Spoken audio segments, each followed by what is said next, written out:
From the very beginning stages of development for WoW, Blizzard knew they wanted flying to be a primary way players moved about long distances in the world. The system they eventually settled on for flying involved selecting flight masters and flight paths. The players then had no control over their character as they were whisked away across the skies in Azeroth to the selected destinations. This made the world feel both massive and complex, and was a wholly unique experience for its time. In fact, WoW essentially pioneered this mode of transportation of unlocking waypoints through flight paths and flight masters. Most players have few options to travel around the world, and this was especially true when WoW launched in 2004. Of course, Blizzard wanted to retain players' interest during these flights, and they were very well aware flying could be long and boring. So they decided to put interesting things for players to see along various flight routes in vanilla. One example of this is the Dwarven airfield outside Ironforge. Another example of this is the network of tunnels bridging wetlands and Dun Moreau. Could only be seen on scripted flight paths as well. In fact, flight routes were specifically designed around flight routes with the player's view in mind. The players wanted players to have the illusion of a massive open world that could be viewed in 360 degrees as the player flew across the ground on a predetermined flight path. Blizzard knew their game had great technical and graphical constraints, and made sure the players could only fly from one flight path to another on their specific route and no more. Allowing players to freely fly wherever they please would immediately ruin immersion, since early WoW was nothing but 2D textures covering up and hiding holes in maps and invisible walls, which stopped players from falling off the map. Flight masters and flight paths were also much more spread out and sparse in Kalimdor and the Eastern Kingdoms in vanilla. In vanilla, the Alliance had 31 flight points, 14 in Kalimdor and 16 in the Eastern Kingdoms. In vanilla, the Horde had 29 flight points, 17 in Kalimdor and 12 in the Eastern Kingdoms. Of course, this isn't taking into account various other means of transportation such as zeppelins, the deeper tram, or the two boats that sail back and forth between the continents. But a total of 31 flight points for Alliance and 29 flight points for Horde in vanilla clearly shows how much bigger and vast the world was to explore in vanilla. With flying being an integral part of the game since its inception, it has become so entangled in gameplay that it's often easy to overlook. One interesting final note is that prior to 1.12, the writing skill worked as an ability rather than a profession. Using this as a starting point, we'll discuss the development of how flying has evolved over the first 9 expansions of World of Warcraft. The first time players could fly on their own mounts was in Outland with the launch of the Burning Crusade expansion. Allowing players to fly in Outland made sense both in terms of lore and for gameplay reasons. Lore-wise, Outlands is essentially a bunch of rocks floating in space. It's hard to ride ground maps where there is no ground. In regards to gameplay, only limiting movement to the ground would make a lot of gameplay much longer, especially since a lot of Outland zones are so linear in nature. It takes over 15 minutes to get from Temple's Keep to the Bloody Temple by flying using a flight path. Imagine how long it would take without flying and having to account for all the verticality and the various patrolling mobs as well. Adding verticality to zones also meant Blizzard could add specific areas with content which could only be accessible by max level players. The most well known of these would be the Netherwind Drakes in the Shadowman Valley. Flying definitely helped in getting to the Ogrilla and the Blades Edge Mountains, but it wasn't absolutely necessary to get to the Unlighted Ogres by flying to them. Upon reaching level 70 in the Burning Crusade, players could learn flying from the riding trainers. This was started by receiving a quest from Natrul, the flight master of Chattrap.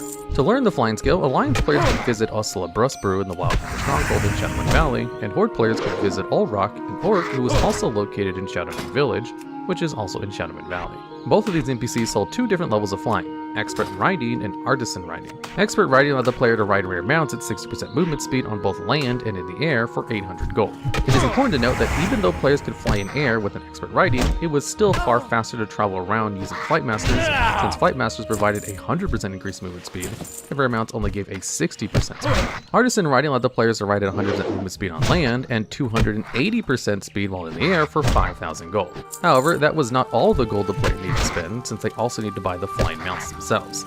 Luckily, these mounts were not too expensive, and a rare mount cost 100 gold with an epic mount requiring 200 gold. Players also had to have previously bought both the Apprentice and Journeyman riding skills before they could buy the Expert riding skills. Flying mounts were mostly limited to Griffins for the Alliance and Wyverns for the whole sea.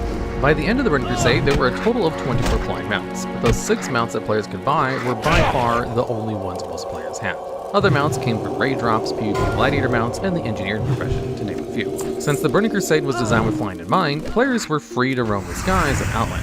However, players could still not fly with their own mounts on Azeroth in the Burning Crusade. This was because of some of the technical limitations mentioned earlier, and this no-flying policy was expanded to both Draenei and Blood Elf starting zones for another few reasons as well. The new Azeroth zones in the TBC were on an entirely different server from the original vanilla servers, and no-flying also kept the immersion of a new player's or character's experience, discouraging ganking in PvP, and kept all of Azeroth's skies closed to the players. The expansion Wrath of the Lich King saw a few changes to flying. First off, the mount cast time was reduced in half from 3 seconds to 1.5 seconds in patch 3.2. Second, the expert riding skill was also reduced to 250 gold in the same patch. Wrath of the Lich King also saw the next level of flying implemented.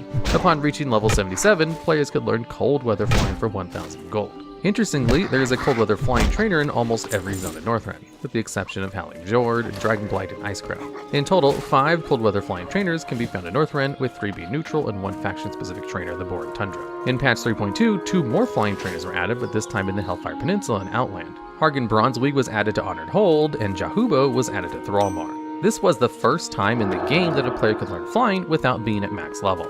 At the max level of 80, a player could buy a Tome of Cold Weather Flying for 1,000 gold and could mail it to any of their alts to use. They all could then learn Cold Weather Flying from the tome so long as they were level 68 or higher and had the Artisan Riding skill. These tomes could be bought from any Cold Weather Flying trainer. Several vendors who sold flying mounts were also added to Wrath of the Lich King. Notably among these vendors were My Francis and Dalaran, and the flying trainer Roxy Ramrock getting K3 in the Storm Peaks. The third and final major change to flying in Wrath was that Blizzard tried to push mounted combat hard in this expansion, to little success. While there was very minimal mounted flying combat, Blizzard did try to push it a little bit too far. There's a reason the Nexus dungeon was so often immediately deserted, and who else could forget the lovely flying disc phase of the Malagos encounter. Needless to say, the flying combat feature was not very well received in the community, and Blizzard eventually gave up on it. Although it has cropped up in scenarios and quests every now and then since Wrath, mounted flying combat has been much more of a rarity than the norm. Finally, we should briefly mention that it seems dragon riding from the Dragonflight expansion may have taken some inspirations and ideas from the mounted flying combat system in Wrath. Let's hope Blizzard learns their lesson so that dragon riding is fun and not a painful experience. Wrath of the Lich King also added achievements to the game. Among these were 4 achievements for when the player learned a new level of riding and flying. The first achievement is Giddy Up, and is earned when the player learns the Apprentice Riding skill, which gives the player riding skill of level 75. The next achievement is named Fast and Furious, and was given the player learns a Journeyman Riding skill. This is presumably a reference to the movie franchise of the same name. The Journeyman Riding skill raises the player's riding skill to a level of 125. When players learn Expert Riding skill, and they have their riding skill increased to 225, they earn the achievement Into the Wild Blue Yonder, which is most likely a reference to the unofficial name for the official song of the United States Air Force. Expert Riding is when a player first unlocks flying mounts and can use them at 150% speed. The final flying achievement is The Right Stuff, and is earned when players learn the Artisan Riding skill, and gain a riding skill of 300. This achievement's name is a reference to the 1979 book of the same name by Tom Wolfe. Next we move on to the Cataclysm expansion.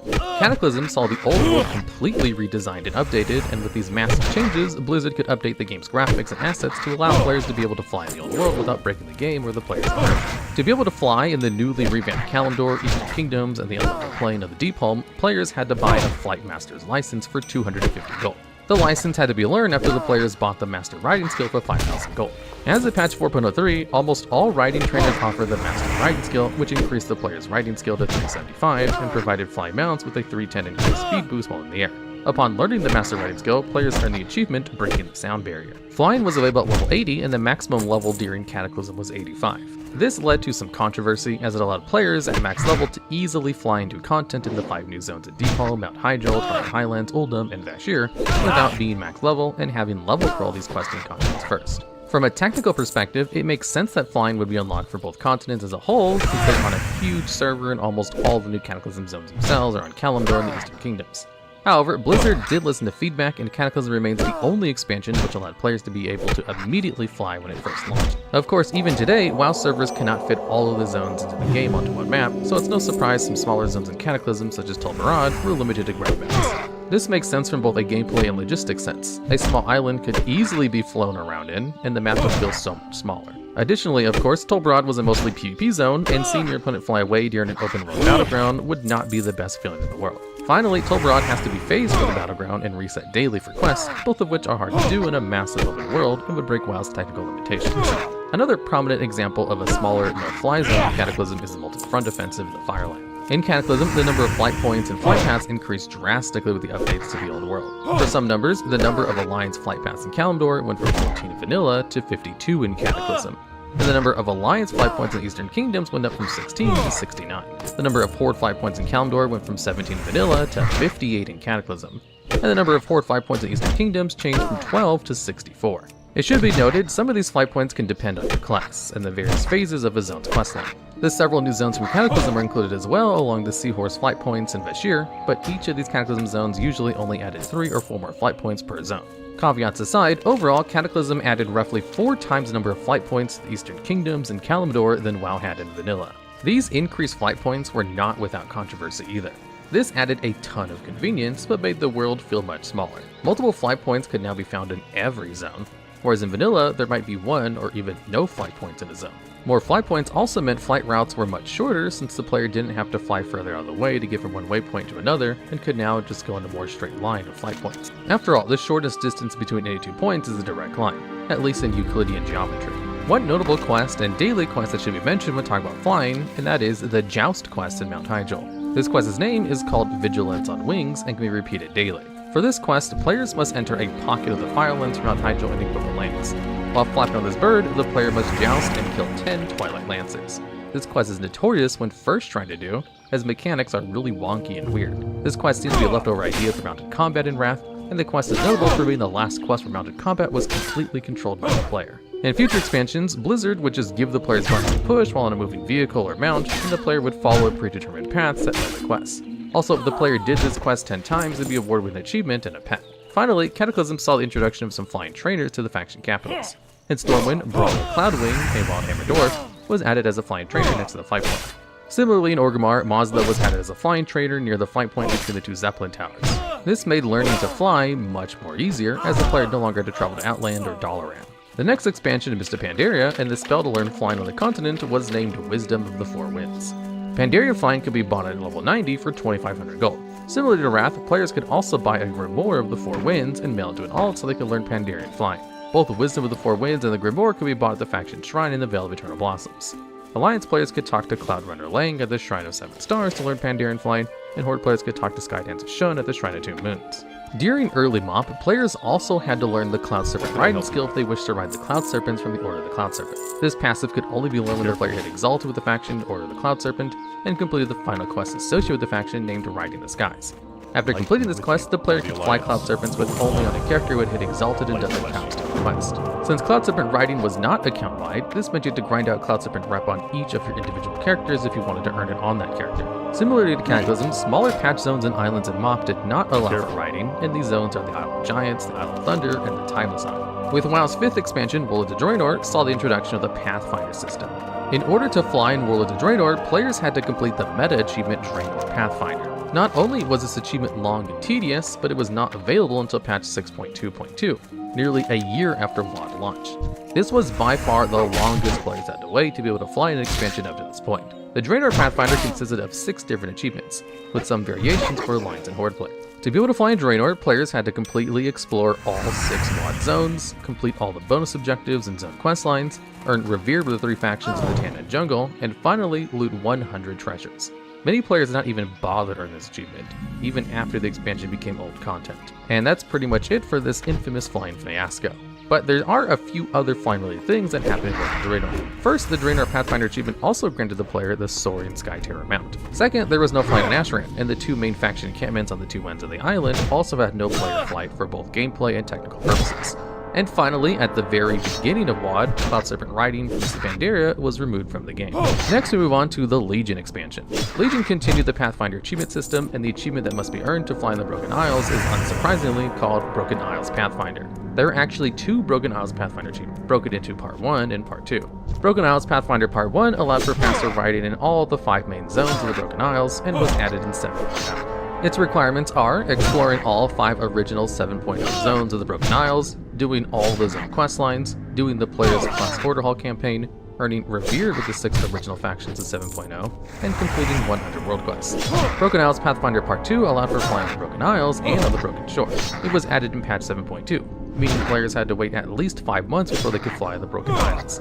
Its requirements are earning Revered with the Armies of Legionfall, exploring the Broken Shore, and completing Broken Isles Pathfinder Part 1. Flying was not permitted on Argus in patch 7.3, probably due to both gameplay and technical restrictions. Flying on Argus certainly would be very nice to have, however.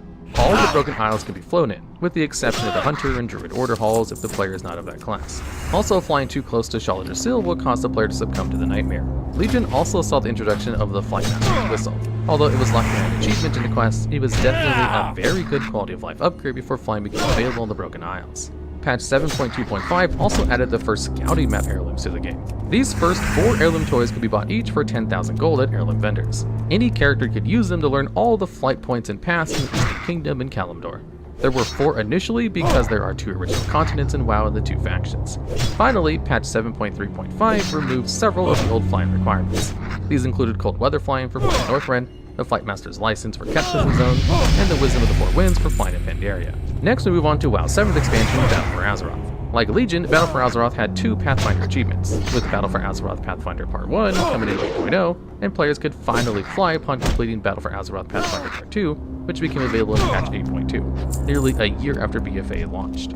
Both Pathfinder requirements are almost identical to those in Legion. These tasks included having to explore these new zones, do all the zones' questlines in the war campaign, earn Revered with all the new factions, and complete 100 world quests. In patch 8.1, the flight paths for the Eastern Kingdoms and Kalimdor were updated to be higher resolution. BFA also brought the Netomatic into the game, which is a way to dismount flying players in the air while they're in war mode.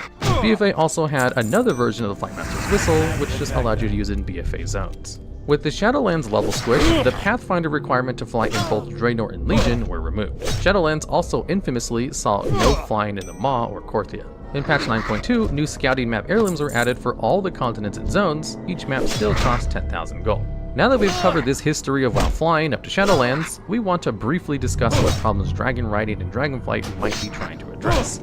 First, any player will know long flights or flight paths can be very boring. There is no player involvement other than looking around, which leads to a considerable lack of player engagement. Flight paths and long flying rides in WoW are well known as being an AFK simulator, and players often use this time as breaks to perform various other tasks in real life. Additionally, there is no player dismounted in flight paths, and players must wait until they reach the next flight master to dismount when they hit the exit vehicle button. This is especially frustrating. A prime example of this is when you see a rare and fly right over it, and you have to wait to get to the nearest flight master, fly back to that rare, and find out it's already dead.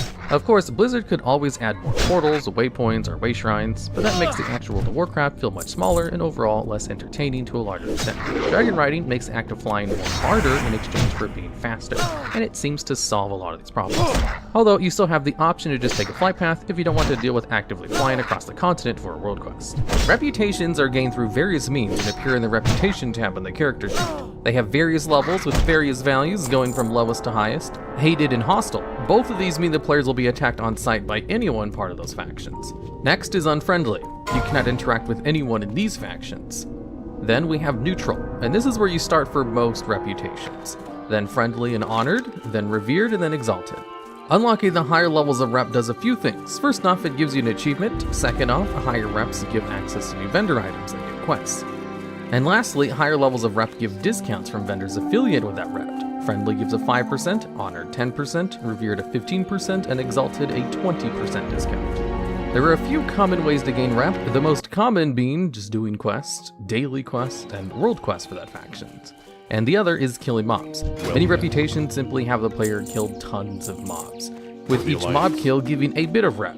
This was basically the most common way to gain rep in the early days of WoW. Nowadays it's usually through quests. And with all the basics covered, let's begin with the actual history of reps. First, we start off with vanilla WoW.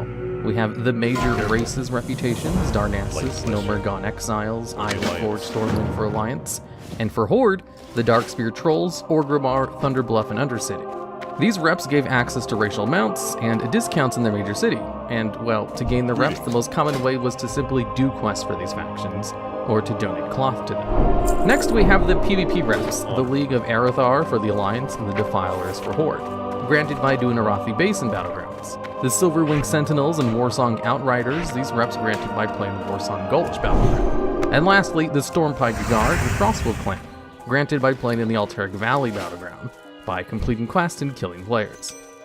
This was also a great way to get reputation for the racial factions too. These factions allowed access to purchasing some decent epic gear, with the Alterac Valley reps allowing you to buy an epic mount, the Stormpike Battle Charger for Alliance, or the Frostwolf Howler for Horde, both bought at Exalted. Next is the Steamweedle Cartel. These goblin-based reps were gained at the same time, as most sources for gaining rep with them granted you rep with all of them. Completing quests in goblin-based zones, like Stranglethorn and Ratchet. You can also gain rep with these factions by killing Bloodseer Buccaneers. These pirates could be found in Chinaris and Stranglethorn, and killing them granted you rep with all 4 Steamweedle Cartel factions. while also reducing reputation with the Bloodcell Buccaneers. Speaking of them, the next rep is the Bloodcell Buccaneers. This reputation was gained by helping the Bloodcell Buccaneers and slaying members of the Steamweedle cartel. The only real rewards were a couple of cosmetic items to look like the pirate. Next is the raid reputations. These reputations were gained almost entirely through raids, by killing mobs and bosses inside the raid of choice, and completing quests as well. They were sometimes farmable outside the raid too, though. The Brood of Nozdormu, this rep was a huge part of the Shifting Sands quest line, but how you get this rep was by killing bugs within Silithus for days to weeks on end, depending on how many people you have helping you. However, once the gates of AQ opened, you could get this rep by completing AQ 40. The main rewards were really just a ring you could upgrade as you gained rep, and was required to turn in your set tokens for AQ 40. Next is the Cenarian Circle. This rep comes from completing quests and killing Twilight mobs in Silithus, as well as doing Lunar Festival quests and killing mobs in AQ 20/40. This rep was used to earn rewards you needed to farm in Silithus. Some quite good items too, like the Rock Fury Bracers. The Hydraxian Waterlord's rep was earned by killing mobs in Silithus, but that ended rather quickly. After that, the only way to get rep was by killing mobs and bosses in the core. This rep was required by a raid to be able to summon Major Domo Executus and slay Ragnaros, as you needed to douse the burning runes within the raid to summon the Fire Lord. And to do this, you needed to unlock the dousing vials from the Hydraxian Waterlords first.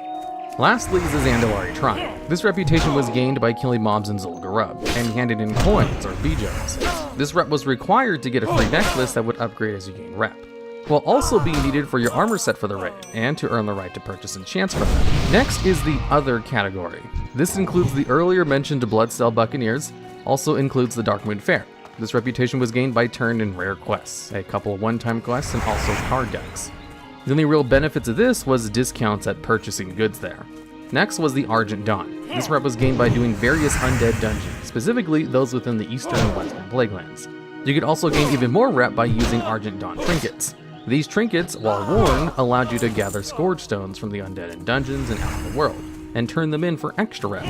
This rep was used to purchase a couple of various things like enchants, but really the major thing was at the end of vanilla. With the introduction of Naxxramas, this rep was now obtainable through doing Naxxramas, but was also required to enter Naxxramas. Sort of.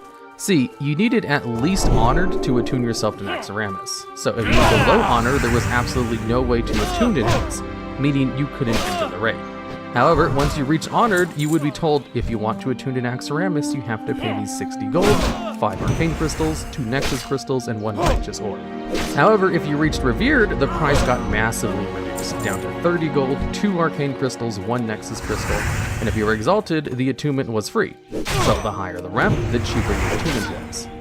Next is the Gelkis and the Magram clan centaur. These two clans were found within Desolace, and by killing members of the opposite clan, you would gain rep with them.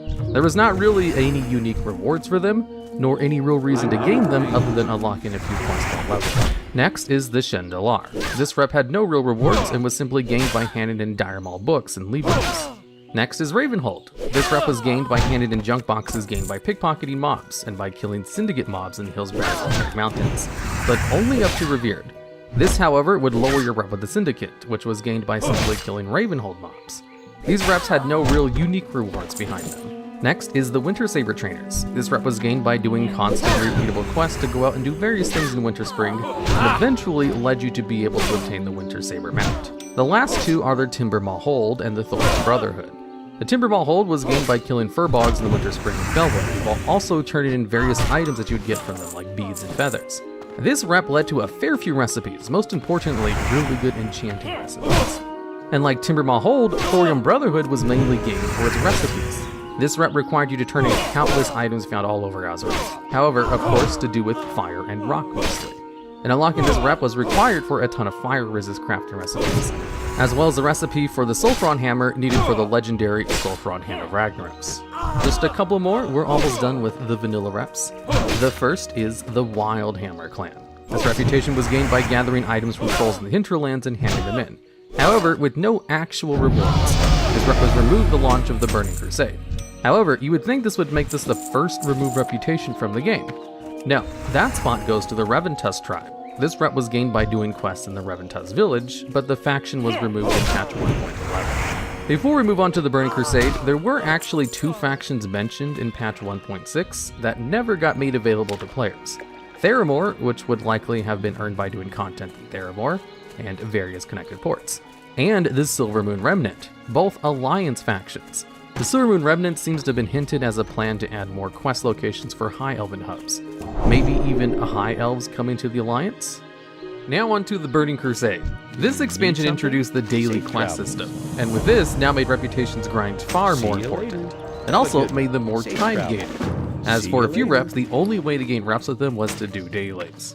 The Burning Crusade had a huge reliance on reps. While being able to earn them from dungeons, they were also required for attunements, allowing you to enter dungeons and raids. While Vanilla WoW had a couple of attunements, the Burning Crusade really blew it out of the water. First off, with the new Draenei and Blood Elf race, we got access to the Exodar and Silvermoon reps. Again, reduced prices within their cities and also allowing you to buy their racial mounts, while being earned from just doing various quests. Next, we have the new raid reputations. The Scale of Sands was earned by killing mobs within the Battle for Mount Hydril raid, and gave access to rings as well as gem recipes for the new jewel crafting profession. And also the Ash Tongue Death Swarm. This rep was earned by killing mobs in the Black Temple, and allowed you to get several crafting recipes and even class trinkets with unique effects based on your class. Next is the reputation called the Keepers of Time, earned by killing mobs and escape from Durnhold Dungeon and inside the Black Morass. This rep allowed you to buy various recipes, blue pieces of gear, and a couple epic items too at Exalted. Then we have Tranquillion. This reputation was earned by completing quests and turning in quest items in the Ghostlands. Mostly gained by Blood Elves while leveling. This rep sold nothing but some low-level green items. And hey, if you got all the way to Exalted with this rep, you could buy a level 21 blue item, at least. So really, one of the most forgivable reps of the Burning Crusade. The Violet Eye, earned by killing mobs within Terrazan. This reputation allowed you to receive a special ring depending on your role, increasing its power as you gained more and more rep. Just like the ring from the Brood of Nozdormu, the neck from the Zandalari tribe, and more. You could also get a fair few recipes for various professions. Shattrath City is the major hub in the Burning Crusade, and with this, there are many factions found within it. First is the Lower City. Doing quests within Terakar Forest and running various dungeons within Auchindoom granted you rep with this faction. Its rewards were pretty general, a couple crafting recipes and a couple bits of gear. Next is the Aldor and Scryers. Upon arriving in the city, players could choose to join one of these factions, the Aldor Draenei or the Scryer Blood Elves. Each faction sold again general things, recipes, gear, and more importantly, a couple of enchants. These reputations were gained by turning in various items earned from world content and raids. The Aldor accepted Marks of Kil'jaeden, Marks of Sargeras, and Fel armaments. The Scryers took Firewing Signets, Sun Fury Signets, and Arcane Tomes. Gaining rep with one faction would lose your rep with the others. And while you could swap to the other using Dampscale Basilisk's Eye, it was expensive and time-consuming. So make sure you know exactly who you're going to join. And if you're going to change early. The Shatar was gained by running Tempest Keep instances and doing quests. Yet again, rather generic rewards, some crafting recipes, some basic gear, as well as some enchants. The Shattered Sun Offensive was a reputation that was mostly gained by doing quests, dungeons, and the raid all in the Isle of Bonamas. The rep came yet again with rather basic rewards, random pieces of gear, random crafting recipes, although one unique thing is the necklace at Exalted. This necklace had a special effect if you were exalted with either the Scryers or the Aldar. Next is the Shatari Skyguard. This reputation is our first special reputation. With the Burning Crusade, we finally got some reputations that gave rewards cool enough to be worthwhile farming. Gained by doing quests in Skatis and Orgrilla, this rep gave a couple of capes, but what was really special was the Nether Ring mounts. These mounts being one of the few ways to get a unique flying mount away from the basic lame Griffin or Wind Rider. Speaking of that, we might as well go over the other 3 special mount reputations. First is the Kuranai or the Maghar. These reputations were earned by killing ogres in the ring, and turning their beads into the local Broken or Maghar, depending on if you're Alliance or Horde. From them you would get a few patterns, a few pieces of gear, and the Talbook mounts. These Talbooks were a nice way to get away from the old boring, usual racial ground mounts everyone was all used to at this point. Next is the Cenarian Expedition. This reputation was earned by doing quests in Zangamarsh, as well as doing the dungeons within the Coilfang Reservoir. Yet again, gear, recipes for crafting, but the most important of all, the Cenarian War Hippogriff mount. A mount usually only seen during flight paths within Night Elven area zones. Both Alliance and Horde could now use this mount as their flying mount anywhere they wanted, in Outland at least, because in the TBC you can only fly in the Outlands. And lastly, saving the best for last, this one was unique, the Netherwind. This reputation was earned with a long questline within the Shadowmoon Valley, dailies and quest chains. You eventually would unlock this epic mix of dragon, shark, and magic. even earning the right to choose one of these mounts for free. The rest then being able to be purchased if you wanted more colors. These mounts even today still look amazing, even if they are rather low quality. Now back to the more basic reputations. Honor Hold / Thrallmar. These reputations were earned by doing content within the Hellfire Peninsula, as well as running instances within the Hellfire Citadel, and typical, as usual, the rep rewards were pretty basic, some crafting recipes, some bits of gear, and a couple of enchants. Ogrilla. This reputation had many basic rewards, simply gear and consumables. However, what made this special was its currencies, including Apexis crystals and Apexis shards. These items were used for, and earned by, dailies in the Bladehead's Mountain, killing demons and playing Simon sets. This rep really was not well liked because it just took forever to run. Although, you could find rare depleted items, and these items could be combined with Apexis shards to activate them, making them useful pieces of gear, and were bind on equip, so they could be sold on the auction house. Sporgar. By doing quests within Zangarmarsh for these mushroom folk and running Underbog, you could gain rep with this faction. And for going through the trouble, you could get a couple of crafting recipes and a couple pieces of gear. Although really, the biggest thing simply being the tiny Spore Rat pet. All purchased with the special currency glow caps found all over the zone. With the introduction of the micro holidays, there is one micro holiday around this reputation, which allows you to grind it all the way to Exalted in one day if you simply participate in the event. Lastly, the Consortium. This reputation was earned by doing quests in various places of Outlands to do with Ethereals, as well as running the Mana Tombs dungeon. This rep was quite important for a reason we'll go over in a bit. But like most other reps, reward-wise it was super basic, crafting recipes and a few pieces of gear. Now, to go over the attunement part we spoke about earlier, we wanted to go over it all at once instead of going over each one of them individually. To unlock heroic dungeons, you needed to get revered reputation with specific reps, and these are Honor Hold / Thrallmar for Hellfire Citadel, Cenarian Expedition for the Cold Lake Reservoir, Lower City for Auchendoom, and Shatar for Tempest Keep, and the Keepers of Time for the Caverns of Time. Now that the heroic dungeons are unlocked, you would still need to do a few other things, including later needing to be honored with the Violent Hold to obtain the Blackened Urn questline required to summon Nightbane, which is one of the steps required to unlock Serpent Shrine Cavern. Luckily, that's it for the reps required for the insanely huge process of attuning the content in the Burning Crusade.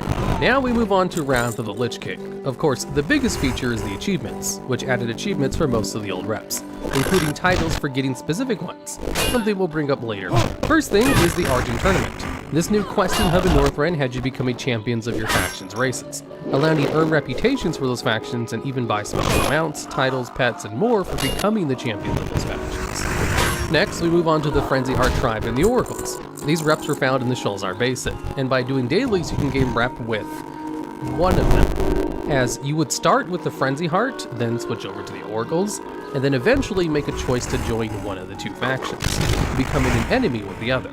The Frenzy Heart had a couple bits of gear, some recipes, and a toy. The Oracles, they were the real one everyone wanted, because they gave much in the same, however, they also sold an egg that after a few days of being in your bag, could be open for a chance at a pet, or the green proto-drink.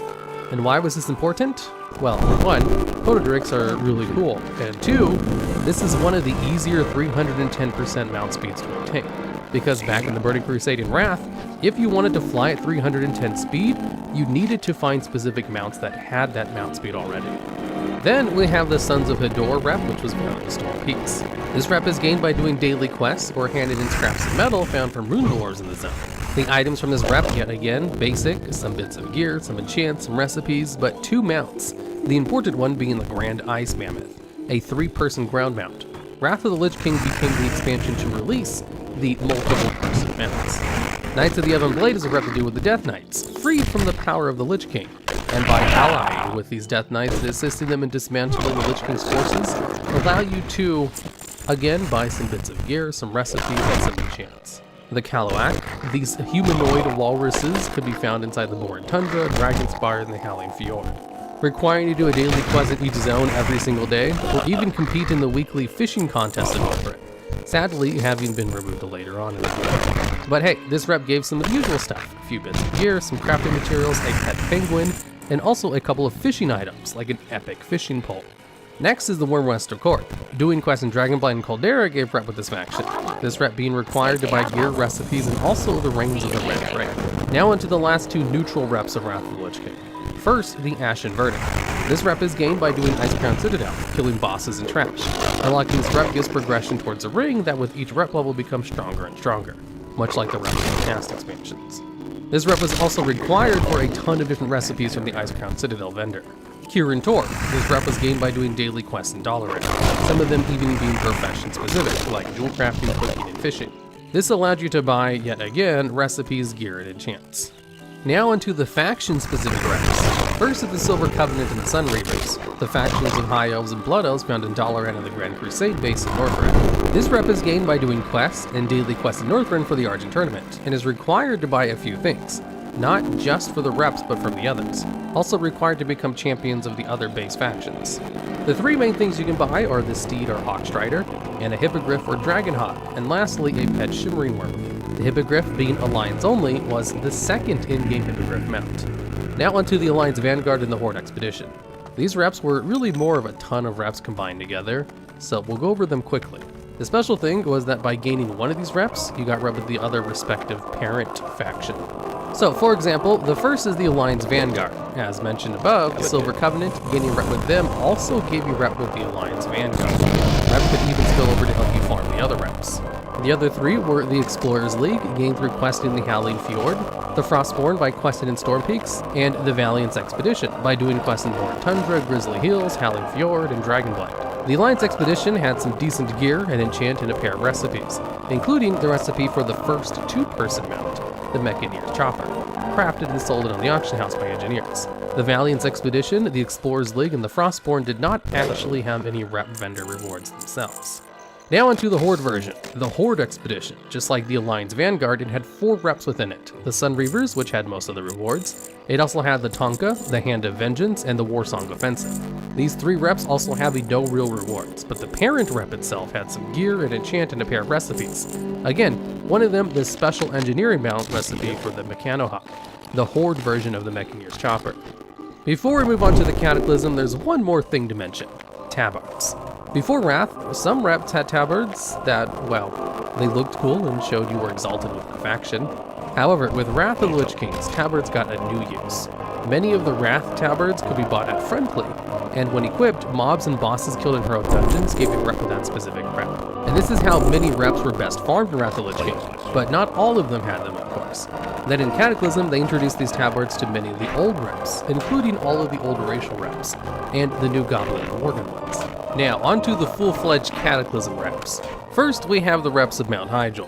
The Guardians of Hyjal rep was gained by doing quests in Mount Hyjal, mainly within the Molten Front, and was used to buy a caster head enchant, some blue and purple gear, and of course the tabard, as pretty much every single rep from now on has. Next is the Avengers of Hyjal. This rep was killed by killing bosses in Trash and Firelands, and this rep really sold nothing but some Firelands raiding gear.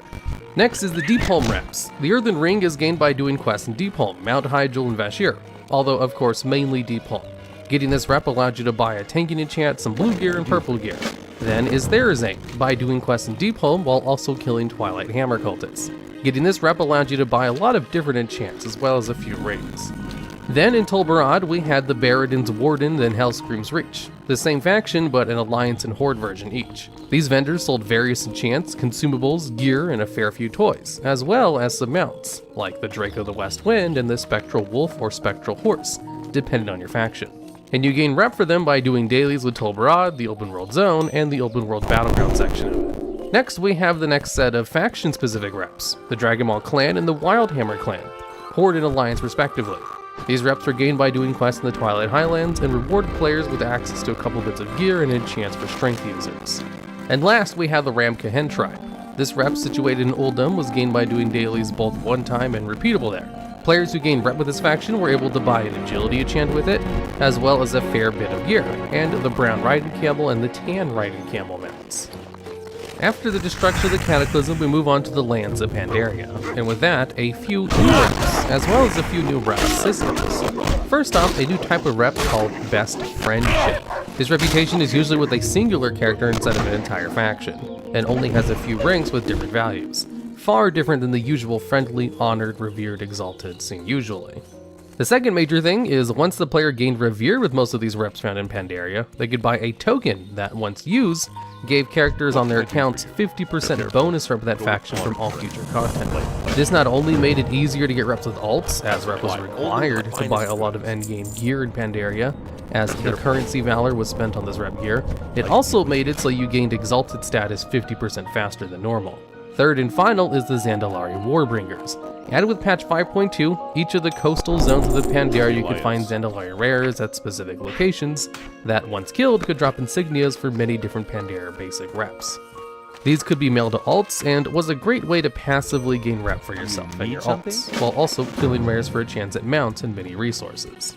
Most of the reps in Pandaria were neutral, but there are a few factions-based ones, so we'll go over those ones first. The Kirin-Tor Offensive and the Sunreaver Onslaught were the Silver Covenants and Sunreaver forces that set up bases on the shores of the Thunder Isles. These reps could be gained by doing either PvE or PvP content on the island. It was quite a cool rep overall, with rewards like the Direhorn mounts, banner toys, and gear.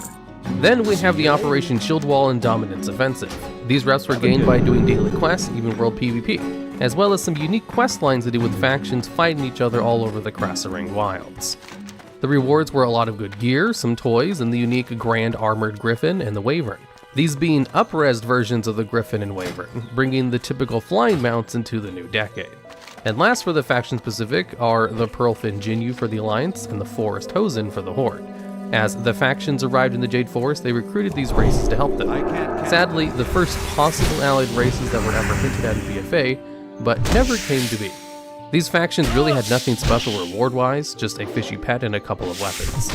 Now onto the neutral reps. First is the Anglers. This rep was gained by fishing up 3 rare fish, each being found in very specific locations. This rep is what allowed players to get the Azure Water Strider, the water walking mount that has its own entire story we could go over in its own video, as well as a couple of cooking recipes, pets, fishing poles, and fishing accessories, including a book that allowed you to instantly level up your alt's fishing levels.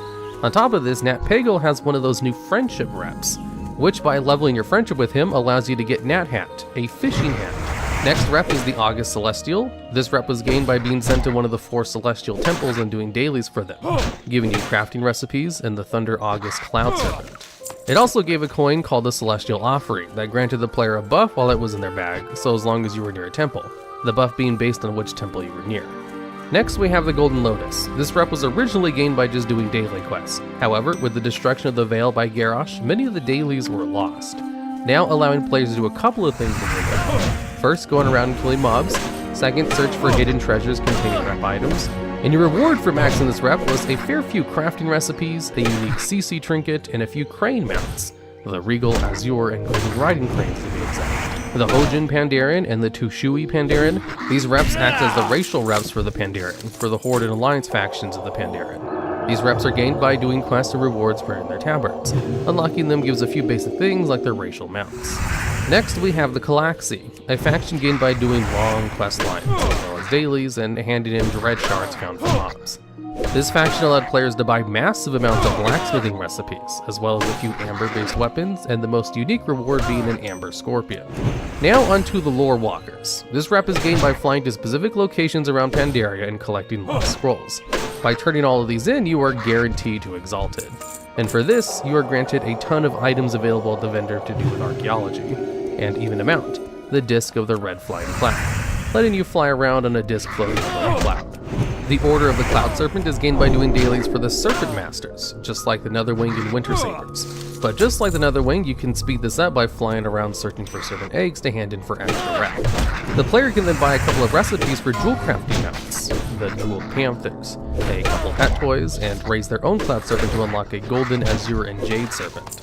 Next is Emperor Shalhound. This rep is gained by doing literally anything and everything on the Timeless Isle, killing mobs, handing in quests, everything. And for doing this, the main rewards are gear, a trinket to teleport there, some toys, and the reins of the Heavenly Golden Cloud Serpent. Shadowpan, which is gained from specific quest hubs, which even allowed you to bring a companion to help you do your dailies, had you dealing with the Yungol and the Mantid. All to gain rewards like crafting recipes, some replica Shadowpan hats, and the Shadowpan mounts, coming in red, blue, and green armor plating. The Shadowpan Assault, another rep to do with the Shadowpan, is gained by doing content in the Isle of Thunder, clearing bosses and trash within the raid, or doing a weekly dungeon delve event within the Vault of the Thunder King. This vendor sells really nothing special other than a ton of gear. Next is the Black Prince. This rep was gained in many ways, killing Celestials in the town of Sile and Mogu from various areas. The newer the content, the higher the rep, as upon hitting Revered, the only real place to farm rep was the animated warriors in the Later Isle. That place people spent hours just killing nearly instantly spawned warriors all in one spot. And well, what was it for? The rep was required for the legendary questline to get the Pandaria legendary cloak. And lastly, we end on the Tillers. This rep allowed you to buy many cooking items, toys, and seeds for your farm. The very first version of the garrison system we saw in WoD with the Garrison, Legion with the Class Halls, Shadowlands with the Covenant Hall. This rep also sold the brown, black, and white riding goats. To gain this rep, players would need to do daily quests for the members of the Half-Guild, as well as grow plants in their farm. But what made this rep very special was the friendship system I mentioned earlier. Like Nat Pagel, there was a friendship reps underneath, and each of these friendships gave you special benefits if you max them out. Old Hillpaw added chickens to your farm and gave you a straw hat. Ella adds Luna the cat in a tree seed packs. Fish Felreed adds pigs in a special seed pack. Farmer Fung adds a prized yak and some Enigma seeds. Gina Mudclaw adds a mailbox and a ton of fireworks. Show sends you a cricket pet and an orange tree to your farm. Chi-Chi sends a goodie box with cloth and leather, as well as sending some sheep to your farm. Howhan Mudclaw sends you some songbell seeds and adds a Mushin Miss Fifi to your farm. Jogu sends you a ton of alcohol with no longer charging you for the crop predictions. And Tina Mudclaw sends you food and adds furniture to your farm. And that's it for Pandaria. Now we leave Azeroth once again to return to Draenor, with Warlords of Draenor. The Saberstalker's rep was gained by killing Saberon and Fangorilla, as well as a single daily. This rep allowed players to buy a contract to unlock the Follower Palas, as well as some pets and a mount speed increase while in the Tannin Jungle. The Bristling Hellboar, the Savage Cub, and the Wild Gortus. Order of the Awakened is a rep gained by killing rares and gathering treasures in the Tannin Jungle. This allowed you to buy a pet, a toy, and a couple of other random items. But the major things being the contract for the Followers Solar Priest Vax. And the awesome looking mount, Reigns of the Corrupted Dreadwing, the Hand of the Prophet, and the Vol'jin Headhunters. These reps were for Alliance and Horde respectively. These reps were gained by doing daily Tannin quests and completing some garrison quests. The main reward being the Death Tusk Felbor, and sold tons of blueprints for your shipyard, like the oil rig and the battleship. It also sold the Empowered Augment Rune, the infinite use augment rune of the expansion. Next is the Council of the Exarchs and the Frostwolf Orcs. Again, faction focused, these reps were gained by doing specific quest lines in the relevant zones, as well as your garrison, and gave you fall rewards, mounts like the Dusty Rockhide for Alliance, and the Swift Frostwolf for Horde, as well as custom titles and toys. Aarakocra Outcast rep is gained by questing within the Spires of Iraq and Talador, while also killing mobs in these zones. This rep is required to let you buy crates of fragments for archaeology, like the Lore Walkers of Mop. They also sold the Shadowmane Charger Mount, the Son of Seathpet, and many other little items like Trinket. The Steamweedle Preservation Society is a rep gained by doing quests in Negran, and also killing special named beasts within Negran, then turning in their artifacts for rep. The main reward being the Domesticated Razorback, but on top of that, a few pets and a bits of gear. The next two are the Vol'jin Spear and Rim's Vanguard. These are Ashran reps for the Horde and Alliance. Getting these reps are easy by doing objectives in Ashran, and allow you to buy special mounts, like the Bree Strider Stallion and the Pale Thorn Grazer. A special toy, the LeBlanc's Recorder, and a few items to assist you in Ashran, with a rep even being required to some of the Warlord Season 1 PvP gear, although that was not continued until later seasons. The Laughing Skull Orcs is the Horde-specific rep gained by specific mobs in Gorgrond, requiring a level 2 trading post, this selling the Ironside Warwolf, and the Laughing Skull Cosmetic Mask, great for transmogs. Meanwhile, the Alliance version throws us out of the water, gained the same way, killing specific mobs, instead this time in Talador. This allows you to buy the entire Shatari defense armor set, as well as the Armored Iron Tusk mount. Before we move on to Legion, there was the Medallion of the Legion, found on special world boss-like rares in the Tannin Jungle. They could even be sold at the auction house, and used to give you 1,000 rep in the following reps shown on the screen. Okay, but before we move on to the next one, we have to talk about the bodyguards. These garrison followers could be found out in the world, and if you had your barracks at level 2, allowing you to have a bodyguard out in the world with you. These bodyguards could be leveled by killing enemies, giving them 10 rep per kill. And by reaching ranks, you would get new quests, and these quests would unlock new ranks for your bodyguards, giving them special effects to summon your party/raid members to your location, summon a portal to your garrison, summon a command table anywhere you wanted, summon a portable mailbox, and summon a follower who could repair your gear. Now we go to Legion. With the introduction of World Quests, we rely far less on dailies, and far less on just killing mobs. We also get introduced to Paragon caches. See, once players got to Exalted, they could now continue gaining rep after that point. And if they got 10,000, they would get a cache, which inside could contain unique items. Now, there are two types of reps. We will call them emissary reps and special reps. That will pretty much cover every expansion from now on. Emissary reps are gained in a couple of ways. First off, doing quests specific to their zone. Second is to do world quests to do with that faction in their zone. Third is to wait until an emissary spawns. Every day an emissary will spawn and will stay up for 3 days. So you can have up to 3 at once. And these vary in what you need to do. In Legion, they were to simply do 3 to 4 world quests to do with that faction. But come Shadowlands, that was entirely changed. And by simply doing world quests associated to the rep during that emissary, and then handing it in, it would give you a massive chunk of rep afterwards. Or you can get a bit of rep for doing them in the order hole missions. So, onto the reps themselves. The Nightfallen were a special rep found in Siramar, with their own massive quest line, even required for attunements to the Siramar dungeons. This vendor sold a boon that allowed you to get mana crystals on kills, as well as a few bit of gears and crafting recipes, and even the treasure map, putting hidden treasures in the zone of the map, something all the reps have. Their Paragon cache contained the lay woven flying carpet. Valajar, situated in Stormheim, they had a couple of rewards, including the usual recipes, items, toys, pets, and a treasure map. But they also had part of the hidden skin for the holy artifact. Their Paragon cache had a chance at the Valajar Stormwing. Next is the Wardens, their world quest being linked to PvP as well, and again, pets, toys, recipes, etc. Their Paragon cache contains Sira's Extra Foot, a toy that transforms you into a Warden. The Dreamweavers of Al-Shara contained many druid-themed items, including yet again, toys, pets, gear, and recipes, as well as the Seed of the Solar Flare, an item required for the hidden artifact skin for balanced druids. Their Paragon cache contained the Wild Dream Runner. The High Mountain tribe gained through the content with the High Mountain, again recipes, some gear, some toys, some pets, and their Paragon cache contained the High Mountain Elder Horn. The Court of Ferondis, a reputation situated within Azuna. These ghost highborn sold recipes, some toys, some pets, some pieces of gear, and the Cyril Crescent Fault Notes, Raven Guard. An item needed for the Hunter Marksman hidden artifact appearance, an Eagle Crossbow. The reputation box contained the Cloudwake Hippogriff. The next rep is the Armies of Legionfall. This rep was found on the Broken Shore and contained only a couple rewards, so we'll actually name them by name. The Legion Pocket Portal and the Legion Invasion Simulator toys. The Legion Fall Banner Cauterizing Void Shard and the Repurposed Spell Focuser. And of course, the Legion Fall Tavern. The Paragon cache contained the Orphan Fellbat Pet. Now onto the final 2 emissary reps of Legion, the Army of the Light and the Argesian Reach. Both gained on Argus. The Army of Light sold a fair few recipes, as well as a 500,000 gold mount, the Lightforged Warframe. Their Paragon cache contained 3 different Spellcrusher mounts, the Glorious, Blessed, and Avenging, as well as the Holy Light Sphere toy. The Argesian Reach from the Paragon cache had a BOA item that could be consumed to let the player find artifact power from killing enemies. This item ended up being literally useless, as by the time you reached max level at this point, artifact power while leveling was not affected by the research, which massively increased artifact power found. Upon reaching max level, 1 single bit of artifact power would easily be worth 100 times more than all you had found while leveling combined. The rep itself sold a few recipes as well as a few items, including some pets, toys, updated Talbook models, much like the Broken of Outland, and a mining pick that increased binding speed in Legion content. Before we leave, we have a few more things to talk about. First off are the Kirin Tor.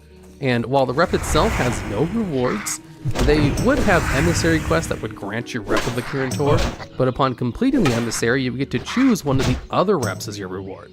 Reputation, as it was old, did not have any new rewards added, or a Paragon cache. So instead, you would, alongside the rep award for your emissary, get a special cache that contains rewards. The most important item being the Strange Humming Crystal, which leads to the Khadgar Head in a Ball, the Wondrous Wisdom Ball pet. And we have a return to the special friendships. We have 2. First, Chromie, which is gained by doing her special scenario, the Death of Chromie scenario, which rewarded many things, like the Bronze Dragon Pets and a Bronze Recolor of the Dragon Gear of Cataclysm. The others are the Fisher Friends on the Isles. These included Alyssa of the Waters, Corbin, Akul Riverhorn, Impus, Shaleth, Keeper Rene, and Conjure Margos, each gained by collecting special items for them with their relevant fishing poles. These take a long time, only lowered by fishing and raids. But even then, each character takes 2 to 3 hours each in a raid group. The Fisher friends would rotate each day, all but Margos, who always stayed up. The rewards for them included the Feast of Fish recipes and a whole bunch of different kinds of bobbers and pets. Now, before we leave Legion, we need to talk about allied races. Introduced as Battle for Azeroth, they were added before the launch for those who pre-ordered. However, as in the expansion Battle for Azeroth, they would add more allied races than all of WoW's added races combined and doubled. A massive amounts of races in one single expansion. The cost being you had to unlock these races by gaining their allegiance. And so, for the first 4 allied races, you would need to gain their favor. For the Horde, the High Mountain Tauren of High Mountain, the Nightborn of Siramar, and for the Alliance, the Void Elves of the Argusian Reach, and the Lightforged Draenei of the Army of Light. Now on to Battle for Azeroth. The first new addition is a new way to gain rep, called contracts. These items could be crafted by scribes once they reach Revere with the faction. Then they could sell these on the auction house, and people could buy them and then consume them, giving them an extra bit of rep for every single world quest they do. However, the extra rep is from that specific contract's chosen reputation. These items used to last forever at first, but were quickly changed to last for an entire week instead. Let's start with the faction-specific reps. Alliance first. The Proudmoore Admiralty was gained by doing content in Tirisgar, and sold a ton of recipes, some gear, and the Proudmoore Sea Scout and Admiralty Stallion.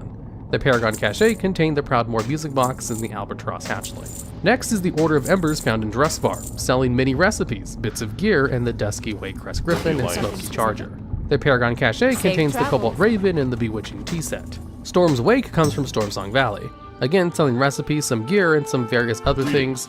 And actually, for ease, you get the point. We'll only mention the more important things for these. So, in addition to the usual pets and mounts, it sold the Tome of Polymorph Bumblebee, which allowed mages to turn people into bees. How are you? Their Paragon Cache had a chance at a pet and a growth recipe. The 7th Legion were gained by doing Warfront content, invasion content on your own continent, and any world quest on the opposing faction continent. Among with the usual stuff, they also sold a little siege tower, with their Paragon Cache having chance at a toy and a contract recipe. The Waveblade and Cohen, this reputation found within Nazjatar, sold a lot of different things, including the Prismatic Softshell and a ton of different Azerite powers for your Heart of Azeroth, with the Paragon Cache containing even more powers, as well as the Memento of the Deeps, the Flopping Fish, and the Glyph of Coldway's recipe. Now into the Horde factions, the Zandalari Empire, found within Zuldazar. They sell the usual mounts, pets, and toys, with the standouts being 2 items that allowed you to hex and polymorph other players into dinosaurs, with their Paragon Cache having the chance at just 1 toy, the War Beast Quarl Dinnerbell. Talanju's Expedition, found in Azmir, sold a few pets and mounts, and from their Paragon Cache, they had a chance at a pet or toy. BFA really tried to remove mounts from the Paragon Caches, since most of the complaints from Legion was that people didn't like having to farm reputations for a random chance at a mount. However, they were mostly fine if it was a pet or a toy instead. The Voldunai of Vol'dun sold the usual pets, toys, and mounts, with their Paragon Cache having a chance at dropping 3 separate toys. The Honorbound, just like the 7th Legion, are gained by doing Warfront content, invasions, and content in other factions' continents, and sells the little war machine, the Rallowing War Banner, and a contract for the Honorbound from the Paragon Cache. Okay, and last one, the Unshackled, found in Nazjatar. They sell Azerite powers for the neck, as well as toys, pets, and mounts, and from their Paragons, more powers, the Flopping Fish, the Memento of the Deeps, and the recipe for Glyphs of the Cold Waves. Okay, now the neutral ones. Champions of Azeroth, gained by doing world quests for Magni around the South Seas. This vendor sells a couple of pets, while giving the Azerite firework launcher from its Paragon Cache. Next is the Tortolan Seekers. This rep is gained by doing world quests for the Tortolans across the South Seas, giving you a pet, a ton of patterns, some gear, and from their Paragon Cache, a few cooking recipes and a chance at 2 different toys. Next is the Rustbolt Resistance. This rep is gained by doing quests and world quests on Mechagon. They sell various Azerite powers, as well as recipes and bits of gear, and some blueprints for the Mechagon's junkyard crafting. As well as selling the Rustbolt Resistor, the Misty First Neuter, with the Paragon Cache having a chance at giving a legendary Azerite power. Then during the last patch of the expansion, they introduced 2 new reps. The Rajani, gained by doing invasions, world quests, and dailies in the Veil of Eternal Blossom, fighting the forces of N'Zoth and the invading Mantin and Mogu. This rep would sell the Windfeather Quill and the Lightning Forged Augment rep. Their Paragon Cache had 2 simple items, 1 the Jade Defender, and 2 the rank 4 of a Heart of Azeroth power. Uldum Accord, same thing, but found in, you guessed it, Uldum. Completing invasions, doing world quests and daily quests, you get the Pygmy Camel Pet, the Wastewander Sky Terror, and so on and so on. Paragon Cache has the Cursed Dune Watcher and the rank 4 essence of the Brilliant Death. Now, before we go on to the final expansion so far, TM, we've got the Honeyback Hive. This rep for Alliance only is farmed by gathering honey along Stormsong Valley, allowing you to buy various things to make the rest of your farming easier. You could farm this yourself or even buy them off the auction house. Before Shadowlands, we have one more thing to talk about: more allied races. They added 6 more allied races. First, the Dark Iron Doors for Alliance and the Magheart Orc for Horde. These factions are recruited by gaining rep and doing quests with the 7th Legion and Honorbound. The Kulturan humans, well, obviously, doing quests and reps in Kulturas. And the Zandalari Zandalar. The last 2 are the Mechanomes for Alliance and the Volpera for Horde. To unlock these factions, you need to gain rep with their respective factions and do quest lines for them too. And while allied races did require reputations at one point, Blizzard later on removed them due to players' requests. And now you only need to do the main quest lines for these reps. Now onto the Shadowlands. With 9.1 being so fresh, we won't really cover what's coming in that, but there is the new Death's Advance rep, which comes from doing the new content of Korthia, which won't be in this video.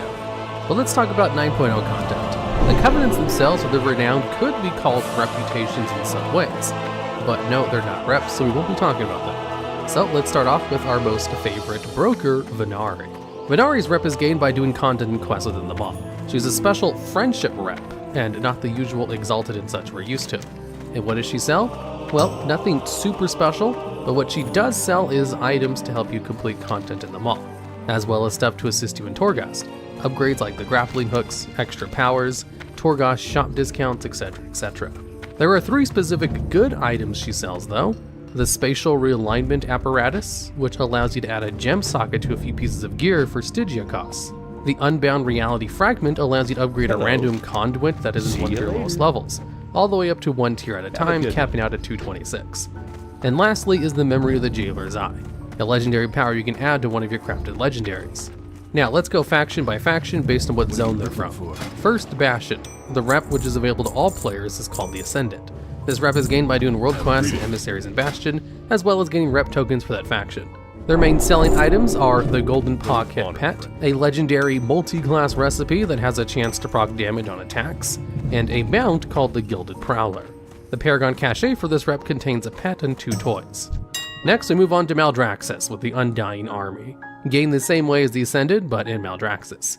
They sell various things as well, but the main things being the Animated Radius, part of a secret pet, the Memory of Rattle of the Maw, a mostly useless legendary that causes a maw rat to spawn and explode on corpses, and a mount, Lurid Bloodtusk, and for Necrolord only, 2 back transmog pieces. This is a new thing to reps in Shadowlands, special back transmog items that require a Covenant and rep in order to use. The Paragon Cache has a chance at a pet, toy, and a mount. The first time mounts were returned to the Paragon Cache since Legion. Now onto the realm of Ardenwald with the Wild Hunt. Again, gained by doing content in Ardenwald. You can then buy from them Flufa, the Crane Soul if you're a Night Fae, the Memory of Eonar, a healer legendary, and their respective cosmetic transmog back pieces. The Paragon Cache has a chance at a pet and another mount. And now for the final zone, Revendreth, with the Court of the Harvester. They sell the usual pets, mounts, and toys, as well as a legendary Memory of Norgannon, which allows you to cast while moving temporarily. The usual transmog back pieces specific to the Covenant, and the Paragon Cache only having a chance to obtain 1 pet. Now, it would be that simple, but we have some more reps to go over, as there are secondary reps that are not gained by specific world quests in Shadowlands. First, we have the Stitchmasters. His reputation is for Necrolords only, and comes from doing quests with your crafted abominations from the Abomination Factory.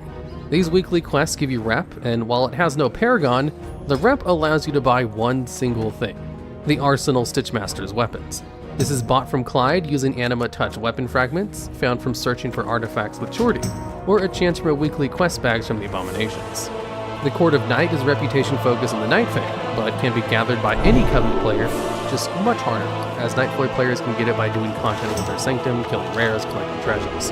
However, non-Night Fae players can still get this rep, but they can only get it from killing a specific rare summoned by Night Fae. The rewards are Stemmons, Willowbreeze, pets, as well as the Umbral Scythehorn and the Winterborn Runestag mount. And for Night Fae only, 2 new soul shapes and 2 transmog back pieces as well as armor transmog sets. The next reputation is for the Night Fae only rep that can actually only be earned by the Night Fae. Marasmius, also from the Sanctum, the players can gain rep with the Mushroom Network by doing content for them. And by doing so, they get access to some companions, a few mounts, and some transmog back pieces. Next, we have the Avowed. This rep is gained by doing Halls of Atonement dungeon and doing various things like killing mobs near the Hall of Atonement dungeons, but out in the open world. They sell some recipes, some pets, and some zone-specific items, and a few things where Venthyr only players, like cosmetic back pieces. Next, we have the Venthyr-specific reputation, the Ember Court. This rep is gained by doing the Ember Court event from the Venthyr Covenant Sanctum upgrade, and doing so allows them to buy some upgrades for the Ember Court, an armor set, as well as a couple of mounts and pets and toys. And speaking of the Ember Court and the old friend reputation system, many followers and allies found around the Shadowlands come to the Ember Court to party and relax, and all of them come with their own friendship reputation bar. But none of them really have any actual rewards, so it's just a whole bunch of reps you can grind out if completion is safe. And that's it for reputations. Now let's go over a couple of reputation-related things. First up is ways players can boost reputation gains. The Darkmoon Fair allows players to gain a 10% rep buff from either their Wii buff from riding the carousel or roller coaster, or by using the Darkmoon Top Hat, which can be bought for tickets. The Holiday Hollow's End also allows you to gain the Unburdened or Grim Visage, increasing rep gains by 10%. Or if you play during Pilgrim's Bounty, you gain a 10% bonus rep with Spirit of Sharing. The level 3 Trading Post gives the players an additional 20% extra Draenor rep. The Guild Battle Standards give varying reputation bonuses, however, only from killing monsters and not from quests or anything else. 5% for green, 10% for the blue one, and 15% for the purple. The Diplomacy Racial for Humans, the only racial that has never been changed in the history of WoW. This racial is quite special as it gives the players a 10% bonus rep to everything, making humans the race to pick if all you care about is farming reps. Next is the special events that increase rep. First off, we have the World Quest Weekly event, which increases the rep gain by 50% for any world quest during that week. Another thing is with the end of Battle for Azeroth, we got new additions to Time Walking, a cool little benefit where when Time Walking is active, any reps for that expansions are gained 50% faster. Need to get your Nether Drakes? We'll just wait for the Burning Crusade Time Walking and get it in no time.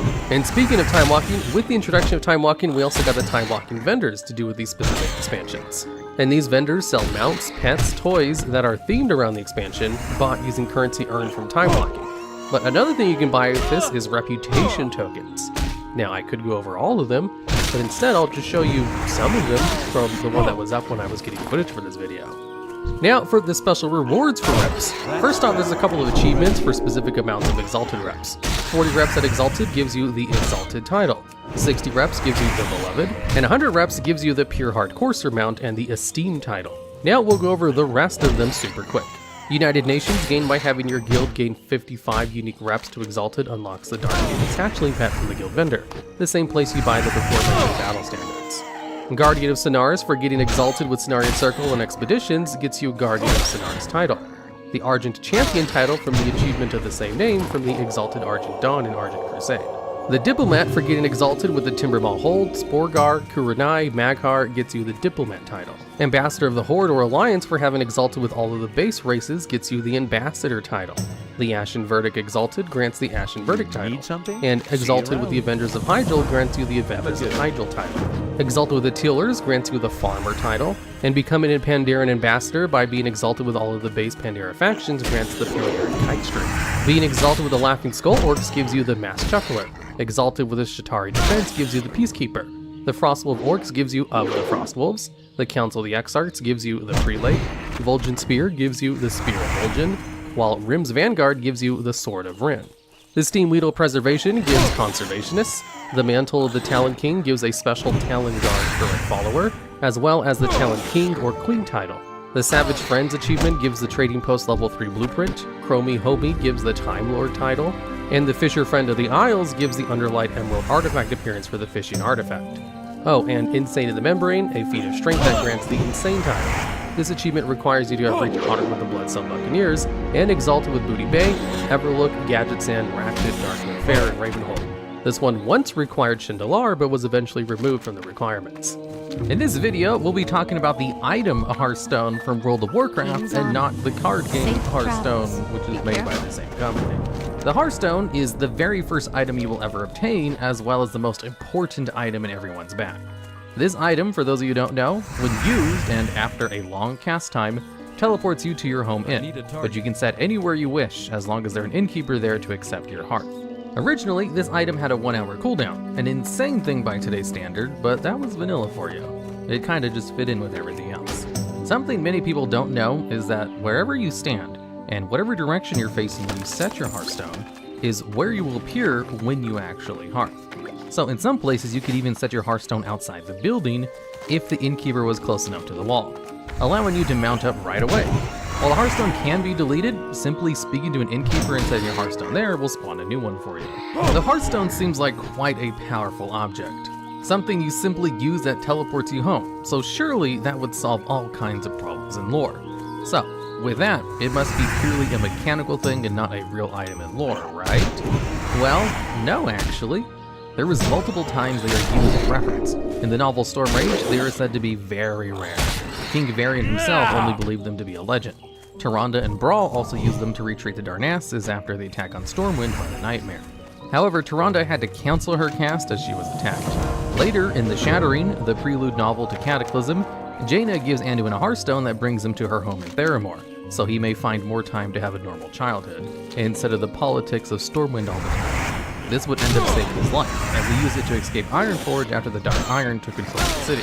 So, these items do exist in lore, but they are very rare. Although many quests while exploring the world of Azeroth give them to us, as well as every new character being given one from the start. Imagine a game of World of Warcraft where they stuck to lore very hard, and the Hearthstone was some legendary-like item where you needed to spend massive amounts of gold on it, and entire quest lines to unlock.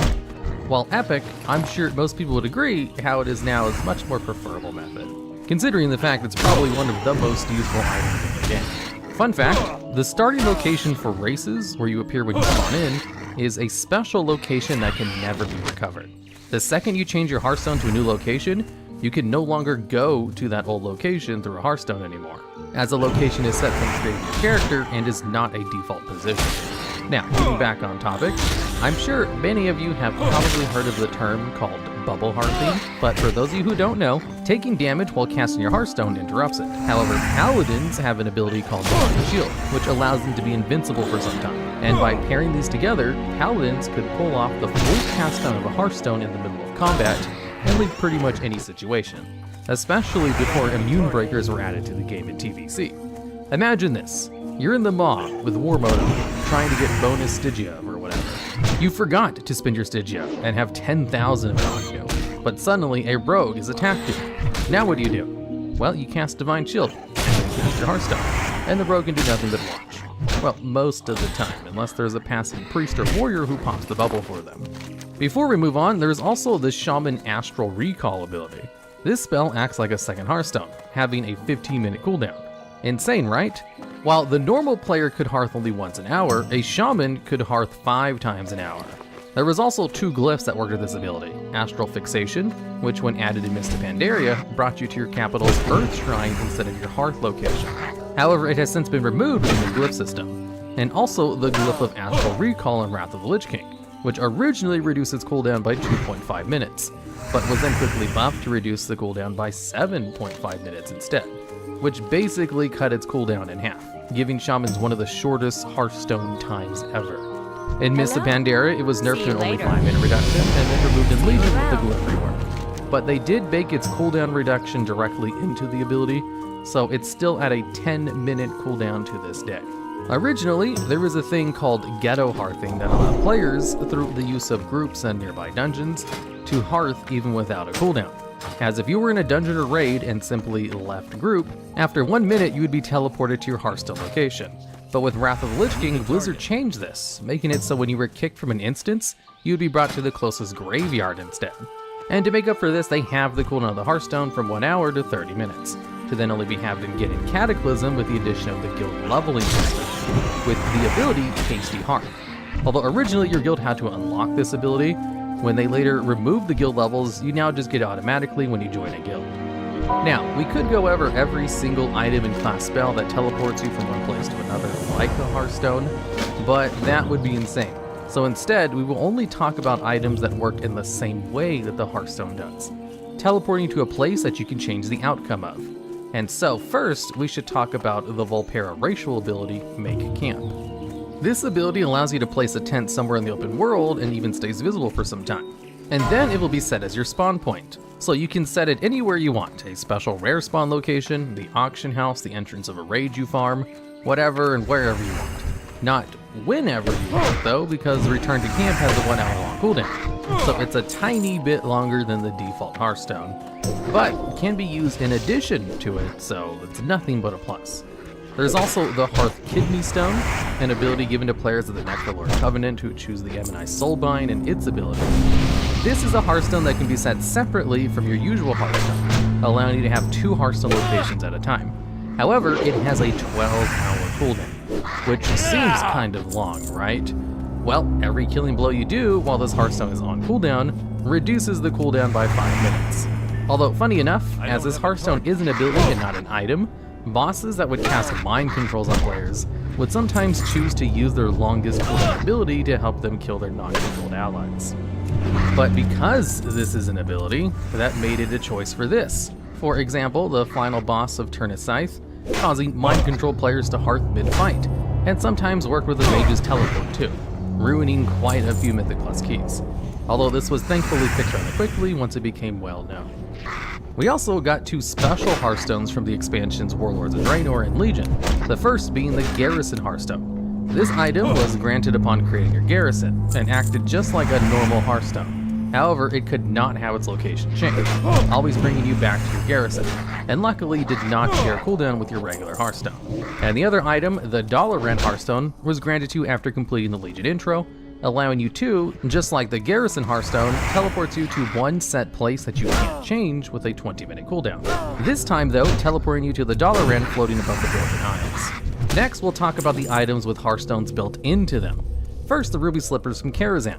These cloth boots are of course based on the Ruby Slippers from Wizard of Oz, and clicking your heels together, these would teleport you to your Hearthstone location. Then in Return to Karazhan and Legion, we had the astonishingly Scarlet Slippers. Just an updated version of the Ruby Slippers, they do the exact same thing. Sad thing to mention is these 2 items shared a cooldown with your Hearthstone, meaning all they did was save a spot in your bags if you didn't want to carry around a Hearthstone, and instead wore these as gear. However, the Montebank's Colorful Cloak, a cloak which dropped in the Operation Megagon Mega Dungeon, had a Hearthstone built into it, but it did not share the cooldown with your Hearthstone, instead having a baseline 1-day cooldown built in, meaning carrying around this item gave you a second Hearthstone, although once a day. We've also had a few consumable Hearthstones over the years. First being the Scrolls of Recall 1, 2, and 3 from Wrath of the Lich King. These items were made and usable by scribes. With a 20-minute cooldown, these scrolls teleported you to your Hearthstone location and were consumed on use. However, they had one downside. The Scroll of Recall level 1 only worked up to level 40. If you were above level 40, it would instead teleport you to a random location all over Azeroth instead of your Hearthstone location. So once you hit level 40, you needed to use the Scroll of Recall level 2, which worked up to level 70. But yet again, if you were over level 70, it would teleport you to a random location around Azeroth. So you would move on to the Scroll of Recall 3, which worked for anyone level 80 and below, which worked amazingly till Cataclysm came out and we went above level 80 and no new Scrolls of Recalls were added. But it is a fun item to use for alt, I suppose. Or if you just want to have fun and be teleported to a random location in Azeroth. And the next item, called the Scroll of Town Portal, which could be obtained during the Diablo Anniversary event in WoW by killing the Count King or treasure goblins found in Dalaran Sewers or Darkshire, where you can get a lot of these little scrolls, which work just like Scrolls of Recall, just without the level requirements. These scrolls, consumed on use, teleported you to your Hearthstone location, and with no cooldown too. The only thing holding you back was how many you farmed before the event was over. And speaking of the Diablo event and these scrolls, let's move on to the final and biggest part of the video, Hearthstone replacements. Blizzard added quite a few items in WoW that replaced Hearthstones, usually by just giving an item a new name. There was little special about these items at first. However, with Warlords of Draenor and the addition of the toy box, these items all got the toy tag, meaning you no longer had to hold them in your bag and could simply use them from the toy box. Now you could save on inventory slots by simply using one of these Hearthstones and getting rid of the one in your bag. For example, the Tome of Town Portal. This was the tome from the Diablo 20th Anniversary event and was created by using 10 of the town scrolls combined together with a blank book. While the tome itself had no actual unique effect, it was an easy way for players to get a toy Hearthstone, as the only other easy one at the time was the Innkeeper's Hearthstone, a Hearthstone obtained from archaeology, that sometimes upon hearthing would cause a dwarf woman spirit to follow you around for a bit. Next, we have the cosmetic Hearthstones. These Hearthstones are earned in one way or another and actually have a cosmetic effect when casting them, making them quite unique, and a fun way to spice up the usual simple green hand effect that the Hearthstone has. The Headless Horseman's Hearthstone came from the Hollow's End and is bought with tricky treats. And in fact, all of the holiday ones are basically bought with their respective holidays' currencies, like the Lunar Elder's Hearthstone, the Love is in the Air Hearthstone, Noble Garden, Midsummer Fire Festival, and Brewfest. The Great Father's Winter Hearthstone, the one for Feast at Wintervale, does not cost any currency and is simply obtained from the gently shaking gifts from under the Wintervale tree. And those are all the holiday Hearthstones. Next, we have the holographic digitization Hearthstone, crafted from the Junkyard Tinker and Mechagon. Then we have the Eternal Traveler's Hearthstone, obtained from buying the Shadowlands Epic Edition, the Dark Portal, a Hearthstone obtained from the TCG pack Betrayal of the Guardian, with a rarity of 1 in 132 booster packs. Also, the Ethereal Portal from the TCG, this time from the Ice Crown expansion, with a 1 in 121 booster pack odds, this being the first ever Hearthstone replacement, and added in Wrath of the Lich King. Lastly, we have the 4 Covenant Hearthstones. These are bought from the respective Covenants and Shadowlands for Anima after reaching Renown 11. In this video, we'll be discussing the changes to WoW's 2 major faction hubs throughout the history of the game. This will be a very broad overview, since there are a ton of very small details from each expansion that can be added, such as which random NPCs were added and removed. With WoW's 9th expansion Dragonflight on the horizon, we'd figured now would be a good time to look back over the changes that both Stormwind and Orgrimmar have undergone over the years. Starting off with Classic WoW. Following the Second War, the Stonemasons Guild, led by Edwin Cleave, rebuilt much of Stormwind as it stands today. However, due to King Varian's wife's death at the machinations of the evil Black Dragon Onyxia disguised as Lady Katrina Prestor, the Stonemasons Guild eventually grew disgruntled with Stormwind and formed the Defies Brotherhood. A notable change occurs in the faction capitals when players raid Onyxia's lair or Blackwood's lair. Upon the death of one of the children of Deathwing, Onyxia's head or Nefarian's head will drop, which starts a quest. After completing the quest, the respective dragon's head will be displayed in a large spike in the central Orgrimmar area, or will be hung from the front gates of Stormwind area for a long period of time, while also giving a buff to all players and NPCs in the major city. The pre-patch event for the Burning Crusade expansion saw Burning Legion forces under High Lord Cruel attack Orgrimmar and Stormwind, with players fighting the demons off before assaulting the Dark Portal.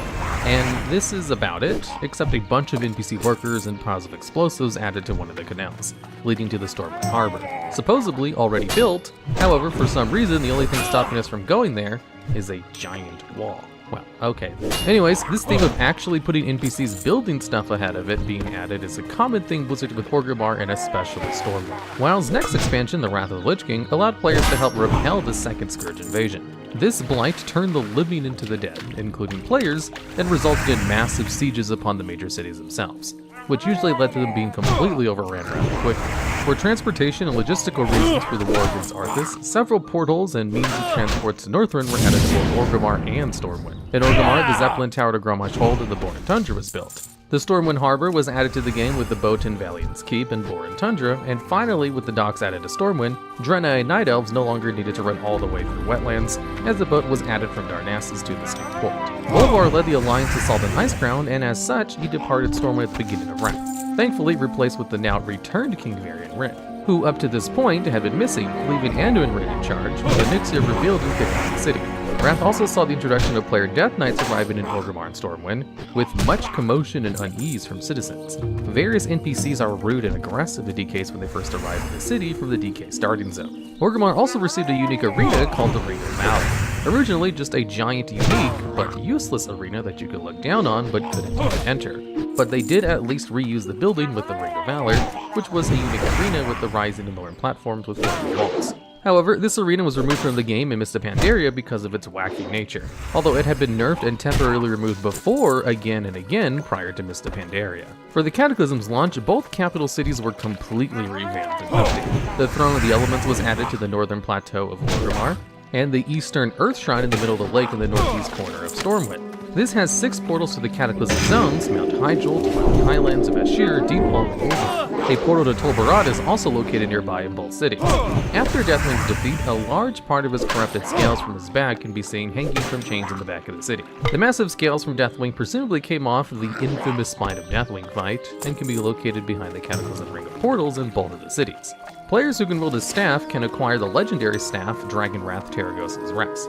This long questline is associated with the Firelands raid that took many weeks and a lot of skill and dedication. At the end of the questline, the blue dragonblight would spawn in either Orgrimmar or Stormwind. This massive event plays much like the end of the Old War event in Northrend Dalaran, where Ronan shouts his most famous line. The city is phased for roughly half an hour with a massive speech, and a player who obtained the staff can be seen resting on the back of Terragos's spirit with the blue dragons in the air and magic runes in the sky.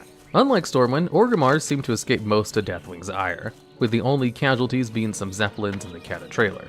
Garrosh made major changes to Orgrimmar shortly before the Cataclysm expansion, expanding it in size and adding to it various districts, while completely overhauling the layout of each district, and their general shapes.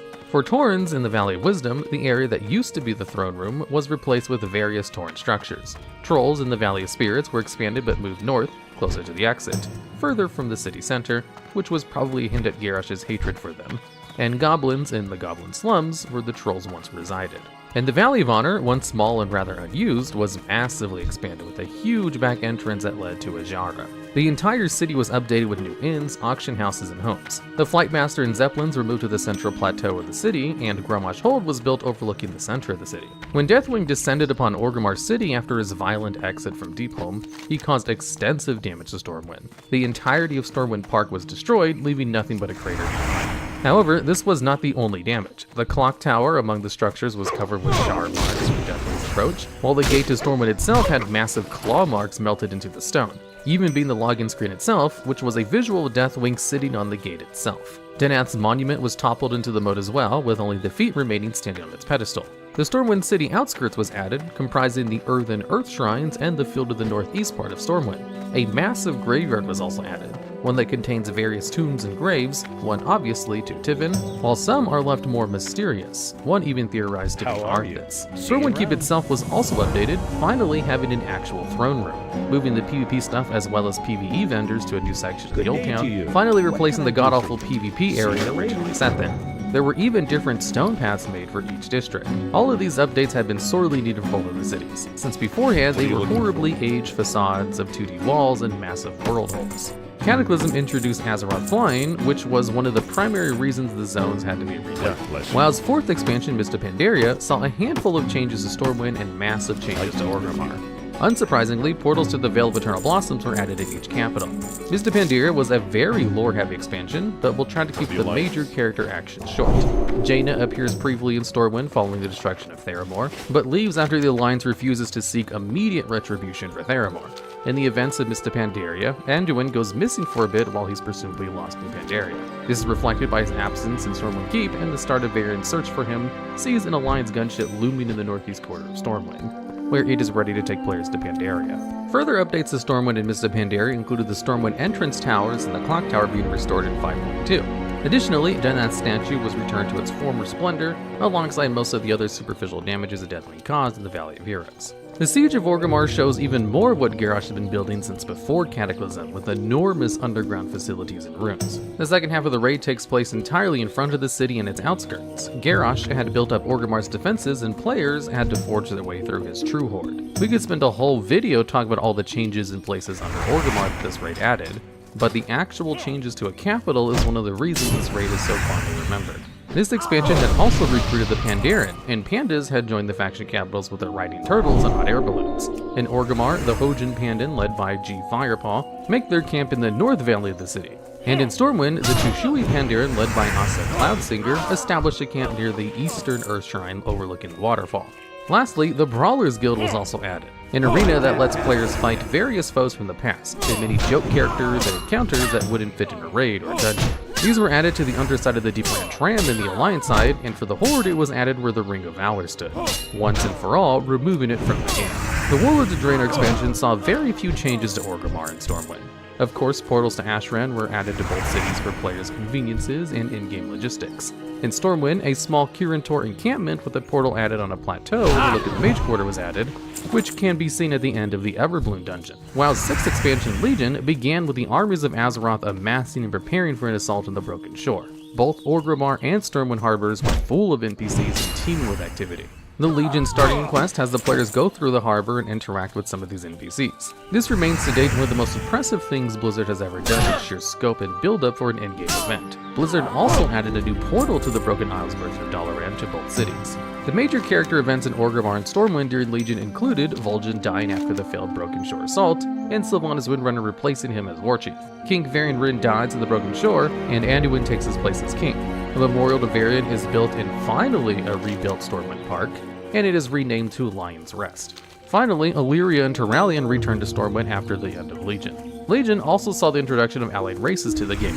NPCs were built in both Orgrimmar and Stormwind to accommodate these new factions. The Orgrimmar embassy was added to the southwest corner of Orgrimmar, replacing the Goblin slums, and the Stormwind embassy was added to the Stormwind city outskirts, in the north-central part of the city. The Horde welcomed two new allied races, the Nightborn led by Tharisra, and the High Mountain Tauren led by Myla. The Alliance gained two new allied races, the Void Elves led by Magister Rimbrick, and the Lightforged Draenei from Argus.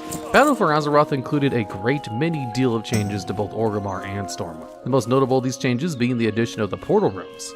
There were so many portals throughout the cities from past expansions and patches that were somewhat haphazardly placed. It was high time Blizzard consolidated some. Although they didn't move all the portals and remove some entirely, it was still a major change and a great quality of life update. Officially, the Orgrimmar portal room is called Pathfinder's Den, and the Stormwind portal room is named the Wizard's Sanctum. Various NPCs can be seen running through the portal rooms. Among these NPCs, there are the Exodar Adventurers, Outland Adventurers, Northrend Adventurers, Broken Isle Adventurers, Kulturan Adventurers, and Shadowland Adventurers.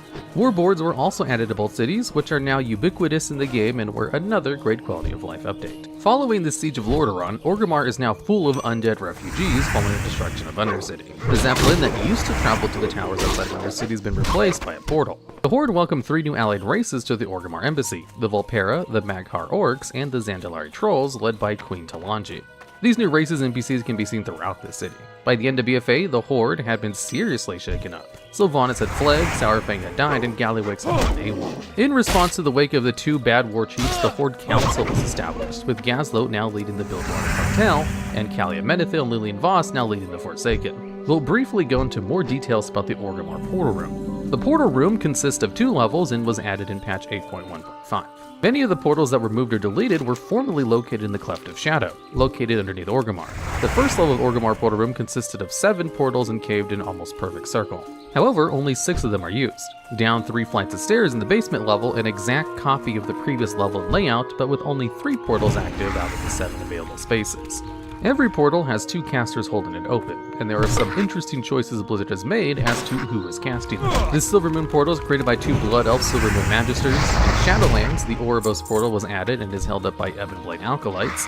The portal to Azuna is held open by 2 Nightborn Shal'Darai Arcanists. The portal to Zuldazar is held open by 2 Zandalari Tro Arcanitals. The portal to the Jade Forest is held open by 2 Pandoran Haujin Magisters. The portal to Northrend Dalaran is held open by 2 Undead Argent Mages. The portal to Shattrath is held open by 2 Ethereal Consortium Arcanists. The portal to the Caverns of Time is held open by 2 Bronze Chronomancers, presumably 2 Bronze Dragons and the 4 Blood Elves. And the portal to War Spear is held open by 2 Mag'har Orc Priests.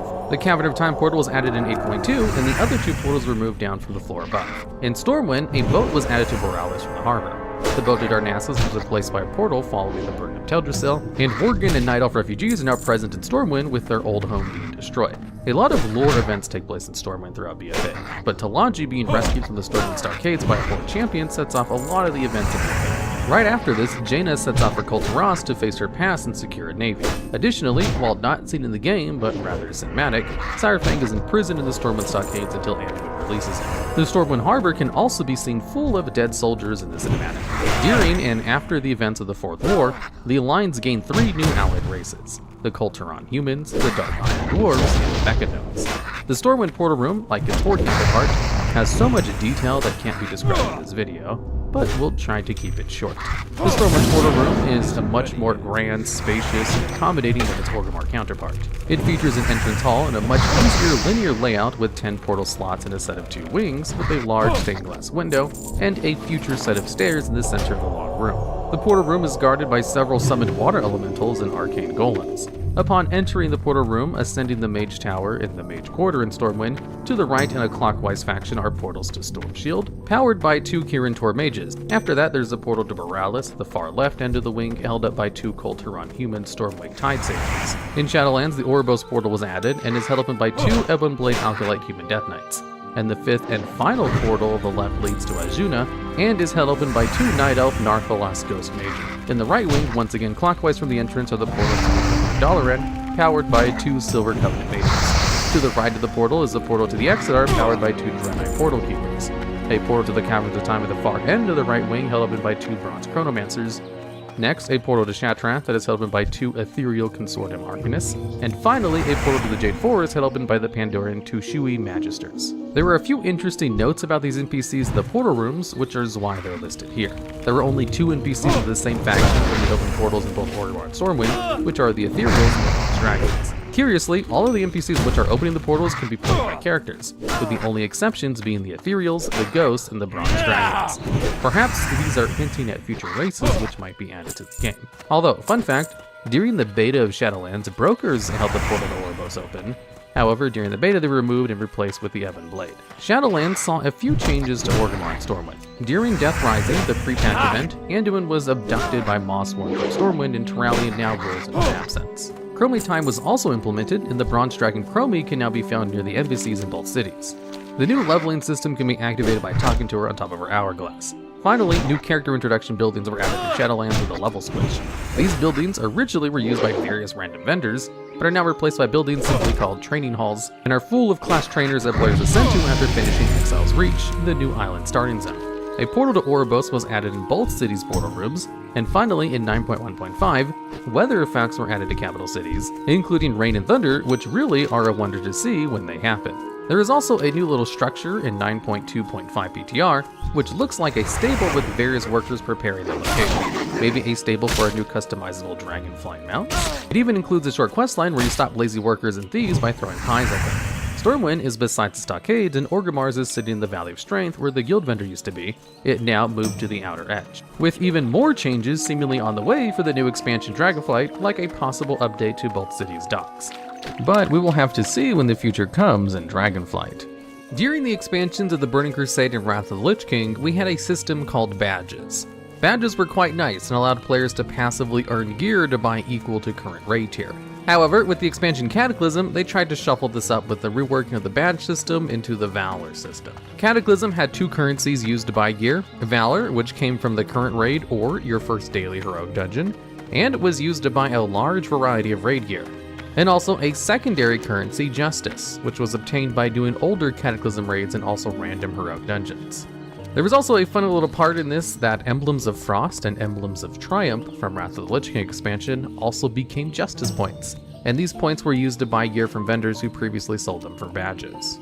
And later, as more raids were added to Cataclysm, older raids were converted to this as well, meaning a player who saved their badges from Wrath of the Lich King could actually use them to buy gear from the Firelands vendor. That is, if they waited until Dragon Soul at least. But enough about Justice points, this video is about Valor. Valor points were limited on how much you could earn per week, as you got some for doing your daily heroic and some for defeating bosses on 10 and 25 man each week. And as in Cataclysm, you were limited to doing one or the other 10 or 25 man mode for that week. So if you wanted the most Valor, you had to do 25 man. Heroic too, as Bastion of Twilight had an extra boss on Heroic, meaning more Valor. Then with patch 4.1, they added the Rise of the Zandalari dungeons, and completing a random one of these each day on Heroic granted even more Valor. Then in patch 4.2, we had the Firelands, and with that we had our first Valor point reset. All previous Valor points were just turned into Justice points, and with it, all previous Valor gear was made available for Justice points. But at the same time, old content still gave Valor points though. Meaning if you wanted that sweet new gear, you could get extra Valor by grinding old content in the form of the Daily Heroic, Daily Zandalari Heroic, and the Heroic modes of the previous raid tiers. But not their normal modes, as those didn't give Valor anymore. But all the modes of the new Firelands raid did. So this is a lot of stuff for Valor, but it was well worth it. You could buy all sorts of gear, including tier gear, at least normal versions anyway, and being able to guarantee a full set of normal mode gear after a while, with no worry of RNG or killing specific bosses, was pretty amazing. But sadly, well, something I forgot to mention was before this there was a weekly cap of 1250, which meant you could buy a piece of gear pretty much every week really easily. However, with the Firelands, they reduced this cap to 980, meaning it could take anywhere from 2 to 3 weeks to get the item you wanted now. And then with patch 4.3, they raised this to a simple 1000, which was still lower than its original cap.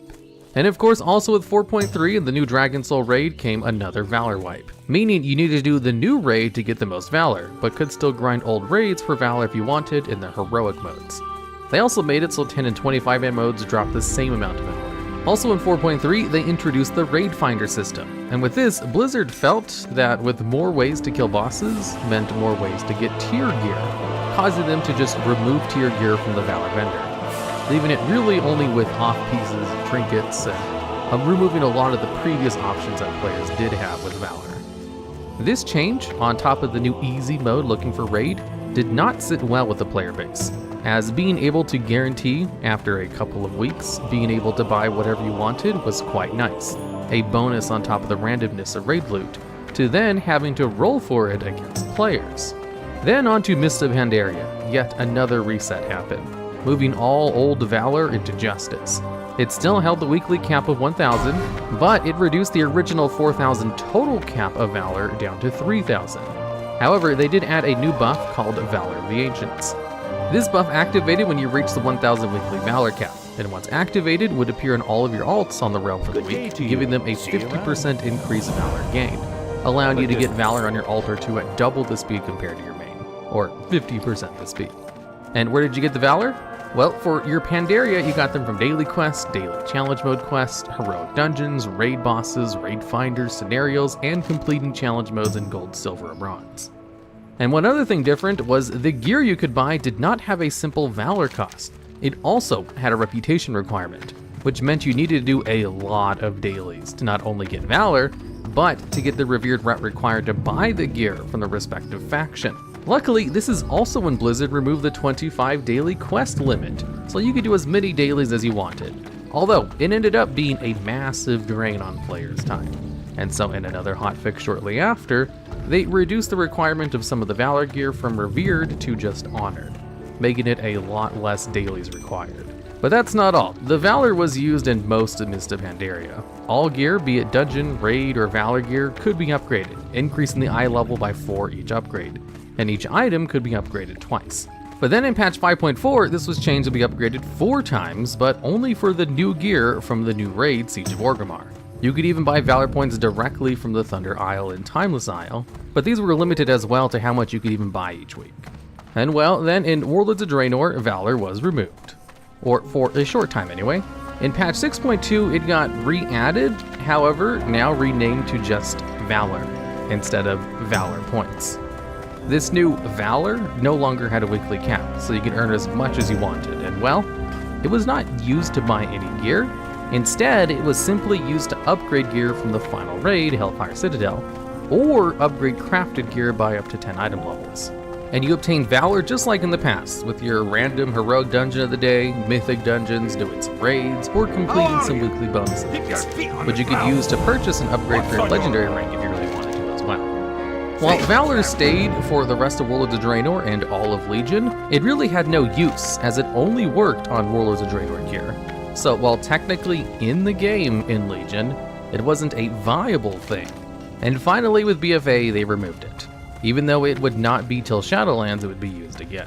In the first minor patch of Shadowlands in 9.0.5, it was re-added to the game. It was treated entirely different than any of its past versions. While it could be used to upgrade gear like in Pandaria and Warlords of Draenor, it was slightly different. See, in Cataclysm, it was used to buy gear. In Mist of Pandaria, it was used to buy gear and upgrade gear by 8 and then 16 item levels. Then in Warlords of Draenor, it was used to upgrade gear by 10 item levels. But in Shadowlands, it upgraded all gear that is obtained for Mythic Plus at least to a set number. Mythic Plus gear can be upgraded all the way from 184 to 200 with the simple cost of Valor. Then upgraded to 207 if the player completed all dungeons on at least level 5 or higher within the time limit. And then if they did all 10s in time, you can upgrade them to 213, And then if they do all 15s on time, they can upgrade it all the way up to 220. Instead of in the past, where an 180 item level piece would only become 190 item level, and couldn't get to the real cap of the tier at 210. Nowadays, that 180 could be upgraded all the way up to 220, and that made balancing far different for the system, and overall a lot more useful, as instead of acting as a slight buff to all of your gear, it instead allowed you to upgrade some of your weakest slots by farming items for that slot. Although you could do super low dungeons to get an item quickly, to then upgrade it later. It would just cost more valor to upgrade it overall than if you farmed it at a higher item level. So, it's up to you if you wanted to farm a low item level and save up valor, or farm a high item level and only need a bit of valor. Now, how could you get valor in Shadowlands? Well, first off, callings, with a higher quality callings giving more valor, but the main source being Mythic Plus dungeons, and each dungeon given a lump sum of valor, no matter how high the key. Again, allowing you to spam low level keys for tons of valor. And with the weekly cap returned, although not really a weekly cap, week 1 the cap was 5,000, but the cap did not reset next week. Instead, you could earn 750 more, meaning the new cap was 5,750. And then the week after that, the cap is 6,500. And then after that, 7,250. And then after that, 8,000, and so forth and so forth. So if a player earned 1,000 valor in the first week, they would be able to earn 4,000 more the next week. And then if they still waited till the next week, they could then be able to earn 4,750. So if they then farmed it all, they would be able to earn 0 more. And then next week, they could earn another 750. The original 2 world bosses were Aziragos and Lord Kazak. These 2 bosses didn't spawn often, required a full raid group to kill, dropped some of the best loot in the game at the time they were introduced, and were out in the open world, so anyone could attack them. Since this was in the time before shared tagging, only people in the first raid group that tagged the world boss could get a chance at its loot, which made fighting over a world boss part of the world boss. Just trying to kill the world boss with your guild took an enormous amount of effort, especially on PvP servers where the opposing faction could come in and kill your raid group, and then attempt the boss themselves. Or even on PvE servers, people from the same faction would constantly tag kite the boss so that other people wouldn't have a chance at killing it. Simply being able to kill the world boss took an enormous amount of effort, in addition to world bosses themselves being, a boss fight. So you had mechanics and healers and tanks to do stuff, and DPS checks to meet. Then, before the Encourage event, Blizzard released 4 more world bosses called the Dragons of Nightmare. Just like with Aziragos and Kazak, these 4 raid bosses had some of the best gear in the game when they were first released. The 4 dragons spawned around the world near portals in Duskwood, the Hinterlands, Feralis, and Ashenvale. The dragons were also part of the Scepter of the Shifting Sands questline, and they dropped nature resistance gear, which was all but needed for one of the fights in AQ40. So even after better gear was available, guilds would still try to kill these dragons for their nature resistance gear. And these were all of the world bosses added with Classic WoW, and they were pretty popular to an extent. Some guilds didn't bother killing them because it was such a headache just attempting to kill one in the first place, as you had competition from other guilds and the enemy faction could just mess with you. And because of this, world bosses kind of saw a little bit of a change in future expansions. Come patch 2.0, with the Burning Crusade pre-launch event, High Lord Cruel was added as a world boss in place of Lord Kazak, as kind of a precursor to the Burning Crusade expansion. Once the pre-expansion event ended, High Lord Cruel was removed from the game and didn't make a return until Legion, as he's the boss tank players would have to fight in their Mage Tower challenge, alongside Velen. Then, in the Burning Crusade, there were 2 new world bosses added to Outlands, Doom Lord Kazak and Doom Walker. These 2 world bosses were just like the ones from Vanilla WoW. They dropped gear on par with the current raid tier when they were added, and guilds had to fight over the chance to fight them. Except since these 2 world bosses were added at the start of the expansion, their gear was only on par with Karazhan, which was the first raid of the expansion. And the gear in Karazhan was barely better than heroic dungeon gear, as when the first bosses were added to Vanilla, they were added kind of towards the middle of the expansion and not at the very beginning, so their gear was actually worth trying to get. Unlike these 2.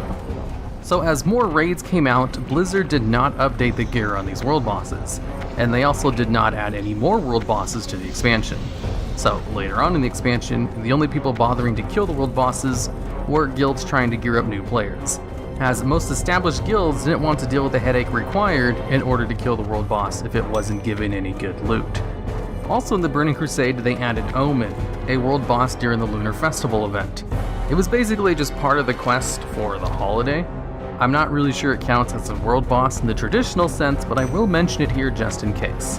And since players weren't exactly clamoring for more world bosses because of the headaches required with trying to kill them, Blizzard just straight up didn't add any world bosses with Wrath of the Lich King. Although instead of world bosses, they did introduce the VOA raids, which is a raid only accessible if your faction won Winter Grasps. So that kind of took the place of fighting over a world boss. Then in Cataclysm, Blizzard didn't add any world bosses, but they did add a series of mini-bosses, which were rare spawns that were tuned to 5-player heroic difficulty, and dropped gear accordingly. Eventually, their gear was buffed to epic quality in patch 4.1, but since these mini-bosses were rare spawns, hardly anyone bothered doing them since the rewards weren't really worth it for how difficult they were to defeat. Well, except for Poseidon's, because that mini-boss dropped a mount. It wasn't until Mist of Pandaria that true world bosses returned to the game, and these new world bosses didn't require you to be in a raid group to share in the loot, as this was one of the first iterations of the personal loot system in the game, and certain hard mobs had tag sharing, a feature that wouldn't be commonplace until Legion. The first two world bosses added with Mist were Galleon and the Shaw of Anger. Both bosses only dropped loot appropriate for the first tier of raiding, keeping in line with the previous world bosses up to this point. But in addition to that, they also both dropped a mount. And since both dropped a mount, people still farm these world bosses to this day, which also meant people continuously killed these world bosses even after their gear was no longer relevant. Basically, just adding a random chance to drop a mount made it so players would keep trying to kill the world boss the entire expansion, without having to increase the item level of the loot, because there's nothing players love more than getting mounts. Although in the Shaw of Anger's case, the reigns of the Heavenly Onyx Cloud Serpent had such a low chance to drop that people weren't convinced that it was even obtainable because barely anyone had one. So Blizzard buffed the drop chance a tiny bit, just to let people know you could actually get this mount. And funny enough, the Shaw of Anger was treated as a rare elite until patch 5.2 when it finally received its boss tag. In patch 5.2, 2 more world bosses were added to the game. Undasta was a world boss added to the Isle of Giants, and available to anyone who wanted to kill it on a reasonable spawn timer. But with a twist, they actually made Undasta kind of hard to kill. For one, Undasta actually had a tank swap ability, and was immune to taunts, so tanks had to fight each other for threats in order to let their stacks fall off. It had a frontal cone that would kill everyone except tanks, so you had to stay behind it at all times. You had a chain lightning beam ability, which meant you couldn't stack, and had to stay spread out, otherwise he would do a crap ton of damage to the entire raid if you were too stacked up. He did an AoE roar, which would interrupt spellcasters, which made it difficult for healers to heal, and it would gain 10% extra damage over time. So if the fight lasted too long, his AoE roars would just start one-shotting the raid.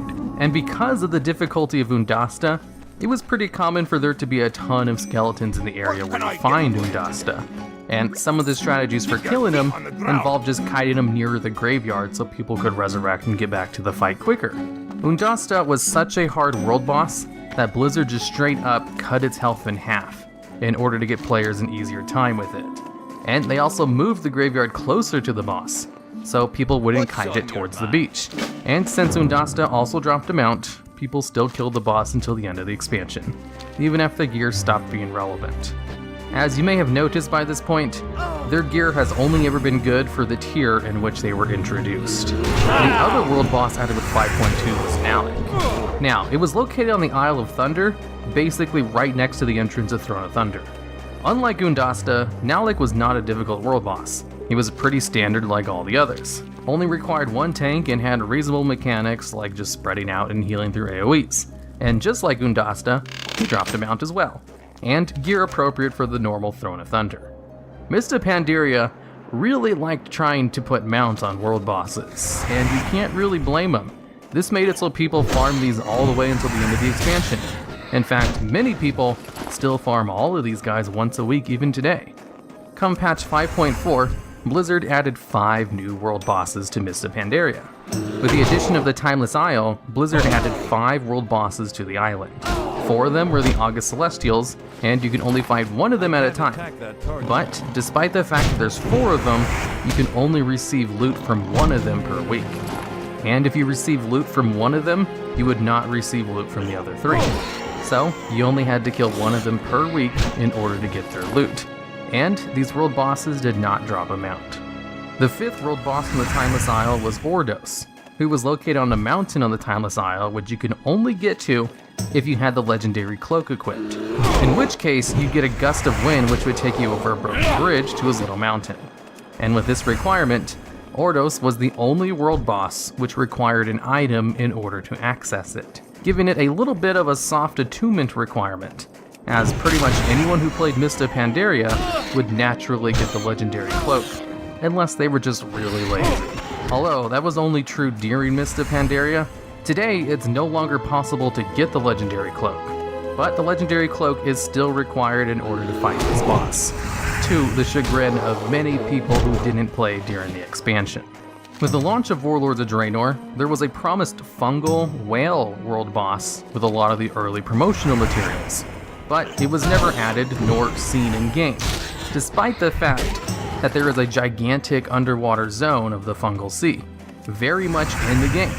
It was just never used for anything, besides like 1 or 2 odd quests. Also, during Warlords Beta, there was a world boss Hydra in the Spires of Iraq.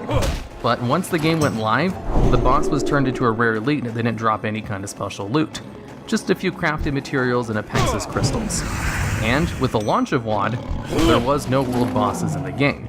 Until a little bit later after launch, when they added Drove the Ruiner and Tarlna the Ageless, 2 world bosses that spawned in Gorgron and would alternate weeks in which they would spawn. So you can never fight both of them in the same week. Then, 2 months later on, another world boss was added with Rukmar. This world boss would just fly around the Spires of Iraq, and unlike the other 2, this one actually dropped a mount, which meant it was killed much more than the other 2, and is still killed by players to this day. All of these world bosses gave gear roughly equivalent to the first tier rating, but I guess luckily for WoD, there was only 2 tiers of rating, so when the next tier came out, they added another world boss in the Tannan Jungle, who was a homage to one of the very first world bosses ever. And that of course was Supreme Lord Kazak. This is Kazak's 3rd time being a world boss, as he was also a world boss in both Vanilla and TBC. Now, none of the world bosses in Warlords of Draenor were particularly difficult.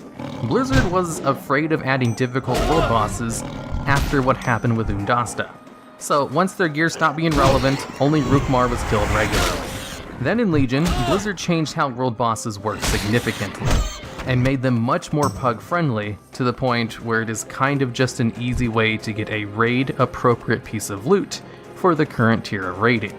As with Legion, they added many world bosses to the game, but with the caveat that you could only kill one of them per week, and the one that you could kill was random. And with the new form of Group Finder being in the game at this point, you could just go to the world boss's location, look in the Group Finder for a raid, and just get the kill very easily, as almost none of the world bosses had difficult mechanics like Undasta. World bosses in Legion were more like weekly quests than they were the semi-difficult mini encounters that they were for the past few expansions, and nowhere near like the world bosses from Vanilla or TBC. And keeping in line with all the past expansions, once the next tier of raiding came out, the gear these world bosses dropped basically became irrelevant as it wasn't updated. Except for Wither Gem. Wither Gem was a world boss which dropped a trinket called the Arcana Crystal, which had such overinflated stats that people were still farming Wither Gem until the very last tier of raiding in Legion, because it was just so good. In fact, the Arcana Crystal was so good that Blizzard basically made a promise to never make a trinket as good as the Arcana Crystal was, because they didn't want people to keep farming Wither Gem for his gear when it was no longer relevant. Although that's not to say they didn't add more world bosses.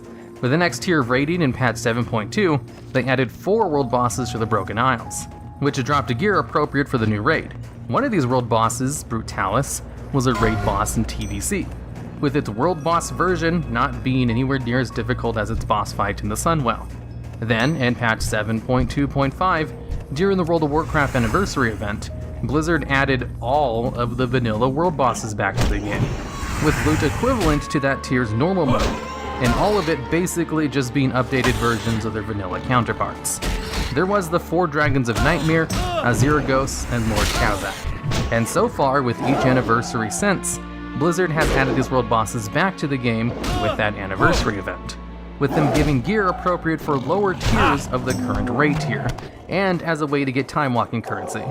So it's not cutting edge gear like they were back when they were first released, but it is decent gear for alts.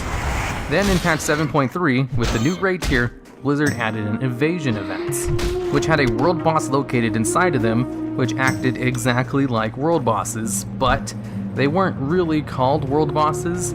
They would each require a full raid group to complete, and they would give gear appropriate for that tiers of raiding, which you could only loot once a week. Basically, world bosses, just world bosses with their own rooms. So I guess they could be more considered like one boss mini raids to an extent, since you don't technically kill them out in the open world, but you do have to find their rooms out in the open world. I doubt too many people would disagree with me calling them world bosses though. Then with BFA, Blizzard continued with their Legion versions of world bosses, in that they would cycle once per week to a different one, and once a new raid tier came out, their gear did not upgrade with that raid tier.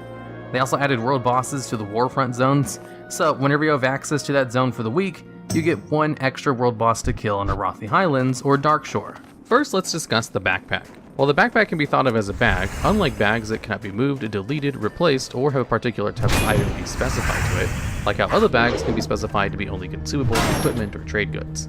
The backpack had 16 slots by default from the very beginning of WoW all the way until the end of Legion. In patch 7.3.5, Blizzard decided to give players 4 extra backpack slots if they enabled an authenticator and an SMM protection for their account. This brought the total number of backpack slots up to 20 for players who had enabled 2-step protection for their accounts. While this promotion was presumably put in place to curtail hacking of accounts, the backpack change did cause some minor controversy since it was an exclusive feature for only 2-factor accounts. A short while later, in patch 9.1.5, the backpack had its icon updated to a higher res quality. The Volpera allied race added in patch 8.3 has a special passive racial ability named Alpaca Saddlebags, which allows Volpera characters to have access to 8 additional slots for the basic backpack. This ability stacks with the 4 extra back slots, meaning Volpera have the largest backpack in the game with 28 slots, which is way more than the 20 for any other race. Although Blizzard stated in the past increasing the backpack inventory might break the game, the devs later found ways around it and realized it was not so complicated. With many bags being around 32 slots at the time of writing this video, hopefully Blizzard will also increase the size of the backpack in the future to make it have at least 32 slots. Volpera players can still have 8 more slots and have a 40 slot backpack if game designers want to keep that specific racial trait too. Now let's move on to talking about bags in World of Warcraft. Bags have only really seen 2 major updates, one at the beginning of Cataclysm and one at the beginning of Warlords of Draenor. The first major change to bags inventory came in Cataclysm with the removal of ammunition from the game. As a consequence of this, all ammo pouches, quivers, and soul bags were removed from the game. These removals had a big impact on the immersion and filled the Hunter and Warlock class, even though ammo pouches were not exclusive to Hunters, since Rogues and Warriors could also use ammunition for their ranged weapons. Ammo pouches also contain bullets for guns. Quivers contain arrows, unsurprisingly. With the removal of the arrow and ammo mechanics from the game in Cataclysm, this meant the bags no longer needed, and they were converted into normal bags. Additionally, Warlocks needed soul bags, also known as shard bags, in order to perform various spells and abilities. In Cataclysm, the soul mechanic was reworked and the soul bags were no longer needed, so they were removed and changed into regular bags. The final bag removed in Cataclysm was the key ring, which might not technically be a bag, but it was essentially just a bag for holding keys. In WoW's early days, a lot of the dungeons and raids and other locations could only be entered by a specific key, usually obtained from a quest. By the end of Wrath, there were so many keys, it was getting very hard to find and use a specific key. Cataclysm also removed a lot of the old keys in the old world with the zone and quest revamps, and the devs decided that keeping content locked behind keys was not needed, and subsequently decided to remove many keys from the game. With the very few keys remaining, it made sense that the key ring should also be removed. Cataclysm also saw a couple of quality of life updates to the inventory and bag system. First, a much needed search bar feature was added, which let players easily find items by name instead of having to scrutinize their inventory. The second change was that bags that players looted or bought would now be automatically equipped into a bag slot, rather than going into the player's inventory and requiring the player to manually place the bag into a bag slot. The second set of changes to bags came in the Warlords of Draenor expansion. All of these changes were quality of life improvements that definitely benefited the game. The first of these changes was that quest items no longer appeared in the player's inventory. Quest items took up much needed bag space and could quickly become a nuisance, especially while leveling. The second of these changes was the ability to sort bags by item type and automatically sort the player's inventory. The third change was that items in the player's inventory now had a colored border around them to indicate their quality from poor gray items to legendary orange items. The final major change to bags and inventory concerns the stack size. For most of WoW's life from Classic to Mist of Pandaria, trade skill materials only stack up to 20 per bag slot. World of Draenor changed this so that most items stacked up to 200. This theoretically meant 10 times the amount of inventory space. In the Dragonfly expansion, most mats from older expansions will now stack up to 1000. This is again a welcome relief and in theory gives the player 5 times more inventory space than they currently have. With the addition of the reagent bag and Dragonflight, this might even be enough to frame a bag that was previously entirely filled up by crafting reagents. Now we move on to the more analytical and statistical breakdown of bags and the item inventory creep problem. Each new expansion adds new items, crafting reagents, materials, equipment, etc., etc. And with a new expansion every 2 years, those items start to add up fast, and a player's bank can only hold so much. For example, in the Dragonflight Alpha, cooking materials in the Dragon Isles are item numbers in the 173,000s. While of course every item in game does not go into a player's inventory, it just goes to show how much stuff is in WoW, and it's quite mind-boggling. So, to make this analysis easier, first let's start by examining the number of bag slots and the total number of bags. When a new bag is added to WoW, it usually has 2 more item slots than the previous bag. Blizzard in the past seems to have tried to add a new bag with 2 extra slots in each new patch, but this was only really the case for a few expansions. Note that the following graph does not include any 16 slot bags or bags lower than 16 slots. This is because the basic backpack was 16 slots all the way up until Shadowlands, so it makes sense to only include the bags that were larger than the backpack when talking about bag size expansions. These graphs also do not show crafting bags, ammo pouches, quivers, or soul bags. The first graph shows that many bags in WoW are clustered between 18 to 22 slots, and that there is a big increased number of bags with 30 slots, which stands at 7. Here's a somewhat similar graph breaking down bags added by expansions. The adjusted value includes removing the bags added during expansions that are meaningful to the game as a whole, that are recycled, or that are too low in slot count to be competitive when they were current content. For example, only Demon Hunters can obtain 2 specific bags, so those 2 bags are removed from each number of new bags added. As mentioned earlier, some bags have changed in different expansions, but to list all of those comparisons would be boring and tedious. Finally, here's a graph breaking down the source of each bag. You can see roughly 39% of all the bags with over 16 slots in the game came from tailors, and the bags that are looted account for roughly 28%. The remaining third of bags come from other means. Before we move on to the final bank selection, let's go a bit over some of the miscellaneous trivia related to various bags. The first bag we'll discuss is Onyxia's Hide Backpack. This 18-slot bag dropped from Onyxia in Classic WoW in one of the first raids in the entire game. In Wrath, when Onyxia's lair was retuned to current content level, the bag was updated in patch 3.2 and became the enlarged Onyxia Hide Backpack, which now had 22 total slots. Also in Wrath, tailors can make the 22-slot Glacial bag. At the end of the expansion, Blizzard decided to heavily nerf the production of this item, and in patch 3.3.3, a 7-day cooldown was placed on creating the Glacial bag. This was presumably done since specialization costs were taken off the cooldown in the same patch. This week-long cooldown is one of the records in game for how long a player must wait until they can make another crafted item. Our next fact is focused on the 3 soul bags Warlocks had until 2010. In Cataclysm, these 3 soul bags were converted into regular bags with the removal of soul shards in the game. The first of these 3 soul bags was the core Fellcloth bag, which was a 28-slot bag that was made by tailors from recipe drops from the core. At the very beginning of Cataclysm, this bag kept the same name but was changed to only be an 18-slot regular bag. The soul bag from TBC was called the Unrun Shadow bag and also had 28 soul slots. In Cataclysm, this bag was converted into a regular 20-slot bag. The final soul bag was from Wrath and was called the Abyssal bag. This bag was slightly larger than the soul bag before since it had 32 slots. The Abyssal bag was changed to a 22-slot bag when Cataclysm launched. Luckily, the first craftable bag in Cataclysm, the Embersoul bag, also had 22 slots, so Warlocks did not need to buy the new bag if they had the Abyssal bag previously equipped. Demon Hunters are the only class in the game with access to not 1, but 2 bags with over 18 slots. The first bags that Demon Hunters spawn with are called the Demon Hide Sapsules with 20 slots. The second bag is the Vile Stalker Skin Pouch, which has 28 slots and is found in treasures in the Demon Hunter only starting zone. There are only 4 bags in the entire game locked behind reputations. The worst one is from Mist of Pandaria called the Royal Satchel. This bag has 28 slots and the player can only buy and learn the recipe after the Exalted with the August Celestials, which is one of the most notorious faction reps to get rep with since so much of it comes from boring repeatable dailies. The final bit of trivia for this section is an achievement. Despite being such an integral part of the game, there is only one achievement related to bags in the entire game. This achievement's name was My Sack is Gigantic, and is obtained when the player buys a gigantic bag for 1200 gold from Pilton Harris, who was a vendor in the World's End Tavern in Lower Shatrath. Her name is an obvious reference to Paris Hilton, and the Blizz devs liked her so much they gave her an even bigger bag to seal in Wrath, which was named the Portable Hole and cost 3,000 gold. The name of the achievement was changed to My Storage is Gigantic in patch 9.1.5, which caused some controversy, as many saw it unnecessary, and just a PR show following the completely unprofessional revelations that emerged within the company. Now, let's move on to the final section of this video, banks. An initial bank account is free to players and offers 28 slots to store almost any items. Afterwards, players can buy 7 more bag slots, which they can put bags in to increase their bank space. The cost of the bag slots increases with each extra bag slot purchase. The first slot starts at 10 silver, the second 1 gold, the third 10 gold, and the last 4 cost 25 gold each. That means there is a total fee of 111 gold and 10 silver to get all the slots.